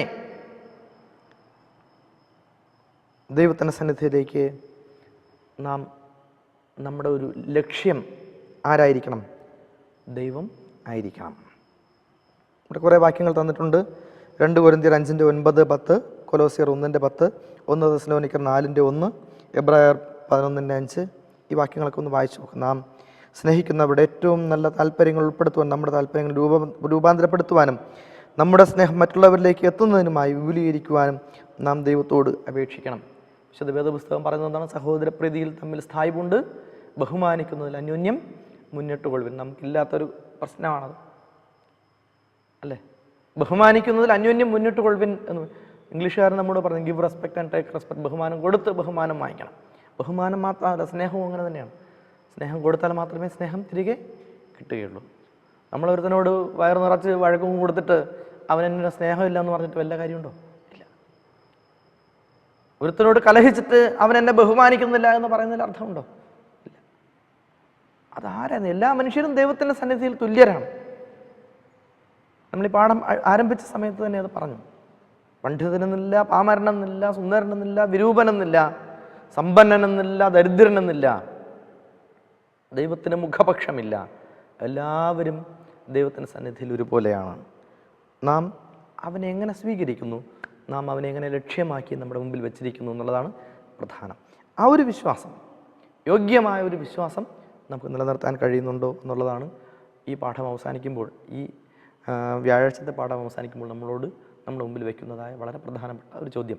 അതിൻ്റെ ഉത്തരം കണ്ടെത്തുവാൻ നമുക്ക് വ്യക്തിപരമായി തന്നെ കഴിയണം. അല്ലാതെ മറ്റുള്ളവർ പറയുന്ന ഉത്തരത്തിന് വേണ്ടി കാത്തിരിക്കാതെ നാം ദൈവത്തോട് സംസാരിക്കുക, ദൈവത്തോട് ഉത്തരം പറയുക. അതാണ് വേണ്ടുന്നതെന്നാണ് ഈ ഭാഗം നമ്മോട് പറയുന്നത്. പ്രിയമുള്ളവർ, നമ്മൾ ഈ പാഠത്തിൻ്റെ അവസാനത്തിലേക്ക് കടന്നു വന്നിരിക്കുകയാണ്. എൽ ജി വൈറ്റിൻ്റെ യുഗങ്ങളുടെ പ്രത്യാശ എന്ന പുസ്തകത്തിൻ്റെ 662 പുറം മുതൽ 680 വരെയുള്ള പുറങ്ങളിൽ നിങ്ങളുടെ ഹൃദയം കലങ്ങിപ്പോകരുത് എന്ന അധ്യായത്തിൽ അവരിങ്ങനെ പറയുന്നുണ്ട്. സ്വന്തം മൂല്യത്തെക്കുറിച്ച് അറിയുവാൻ കഴിയാത്ത തൻ്റെ ജനത്തെക്കുറിച്ച് കർത്താവ് ദുഃഖിക്കുന്നു. നമ്മൾ മനസ്സിലാക്കണം, നമ്മൾ എത്രത്തോളം വിലയേറിയവർ ആണ് എന്ന്. കാരണം എന്താണ്? നമ്മെ വീണ്ടെടുത്തിരിക്കുന്നത് അഴിഞ്ഞു പോകുന്ന സ്വർണം കൊണ്ടോ വെള്ളി കൊണ്ടോ മുത്തുകൊണ്ടോ പവിഴം കൊണ്ടോ പണം കൊണ്ടോ ഒന്നുമല്ല. എന്നെ വീണ്ടെടുത്തിരിക്കുന്നത് കർത്താവ് യേശു ക്രിസ്തുവിൻ്റെ നിഷ്കളങ്കവും നിർദോഷവുമായ കുഞ്ഞാടിൻ്റെ രക്തം കൊണ്ടാണ്, വിലയേറിയ രക്തം കൊണ്ടാണ് നമ്മെ വീണ്ടെടുത്തിരിക്കുന്നത്. അതുകൊണ്ട് നാം ചിന്തിക്കുക, ഹൗ പ്രീഷ്യസ് വി ആർ, നമ്മൾ എത്രത്തോളം വിലമതിക്കാനാവാത്ത രത്നങ്ങളാണ് എന്ന്. അത് നാം മനസ്സിലാക്കാത്തതിൽ ദൈവത്തിന് വളരെയധികം ദുഃഖമുണ്ട്. ദൈവത്തിന് നമ്മെ ആവശ്യമുണ്ട്. അല്ലായിരുന്നെങ്കിൽ ഇത്രയും വില കൊടുത്ത് അവൻ നമ്മെ എന്ത് ചെയ്യില്ലായിരുന്നു? വീണ്ടെടുക്കുകയില്ലായിരുന്നു. അതുകൊണ്ട് നമുക്ക് ആവശ്യമുണ്ടെങ്കിൽ നാം ക്രിസ്തുവിൻ്റെ നാമത്തിൽ അപേക്ഷിക്കുക, യേശുവിൻ്റെ സ്വഭാവം സ്വീകരിക്കുക, യേശുവിൻ്റെ പ്രവൃത്തി നാം ചെയ്യുക, യേശുവിൻ്റെ വാഗ്ദത്തങ്ങൾ എന്ന വ്യവസ്ഥയിലേക്ക് നാം നമ്മെ തന്നെ സമർപ്പിക്കുക. നമ്മുടെ പാപങ്ങളിൽ നിന്ന് വീണ്ടെടുക്കുവാൻ വേണ്ടി നാം അവനോട് യാചിക്കുക. അല്ലേ? വേദപുസ്തകം പറയുന്നത്, യാചിപ്പിനെന്നാൽ നിങ്ങൾക്ക് കിട്ടും, അന്വേഷിപ്പിനെന്നാൽ നിങ്ങൾ കണ്ടെത്തും, മുട്ടുവിനെന്നാൽ നിങ്ങൾക്ക് തുറക്കപ്പെടും. അപ്പോൾ അതിനെന്ത് വേണം? നിർവ്യാജമായ സ്നേഹം വേണം, നിർവ്യാജമായ അനുസരണം വേണം, നിർവ്യാജമായ വിശ്വസ്തത വേണം, നിർവ്യാജമായ വിശ്വാസം വേണം. നമ്മുടെ ഇന്നത്തെ പാഠം നമ്മുടെ ഒരു രൂപാന്തരം, നമ്മുടെ ഒരു മെറ്റമോർഫോസിസിന് വേണ്ടിയിട്ടുള്ള ഒരു പാഠമാണ്. നമ്മളൊന്ന് രൂപാന്തരപ്പെടുത്താൻ വേണ്ടി നാം നമ്മെ ദൈവത്തിന് പ്രസാദകരമായി സമർപ്പിക്കുക. അതാണ് ദൈവത്തിന് പ്രസാദകരമായിരിക്കട്ടെ എന്ന പാഠം കൊണ്ട് ഉദ്ദേശിക്കുന്നത്. നിസ്വാർത്ഥമായി അവൻ നൽകുന്ന സ്നേഹത്തെ സ്വീകരിച്ചുകൊണ്ട്, അതായത് അവൻ നൽകുന്ന സ്നേഹം നിസ്വാർത്ഥമാണ്.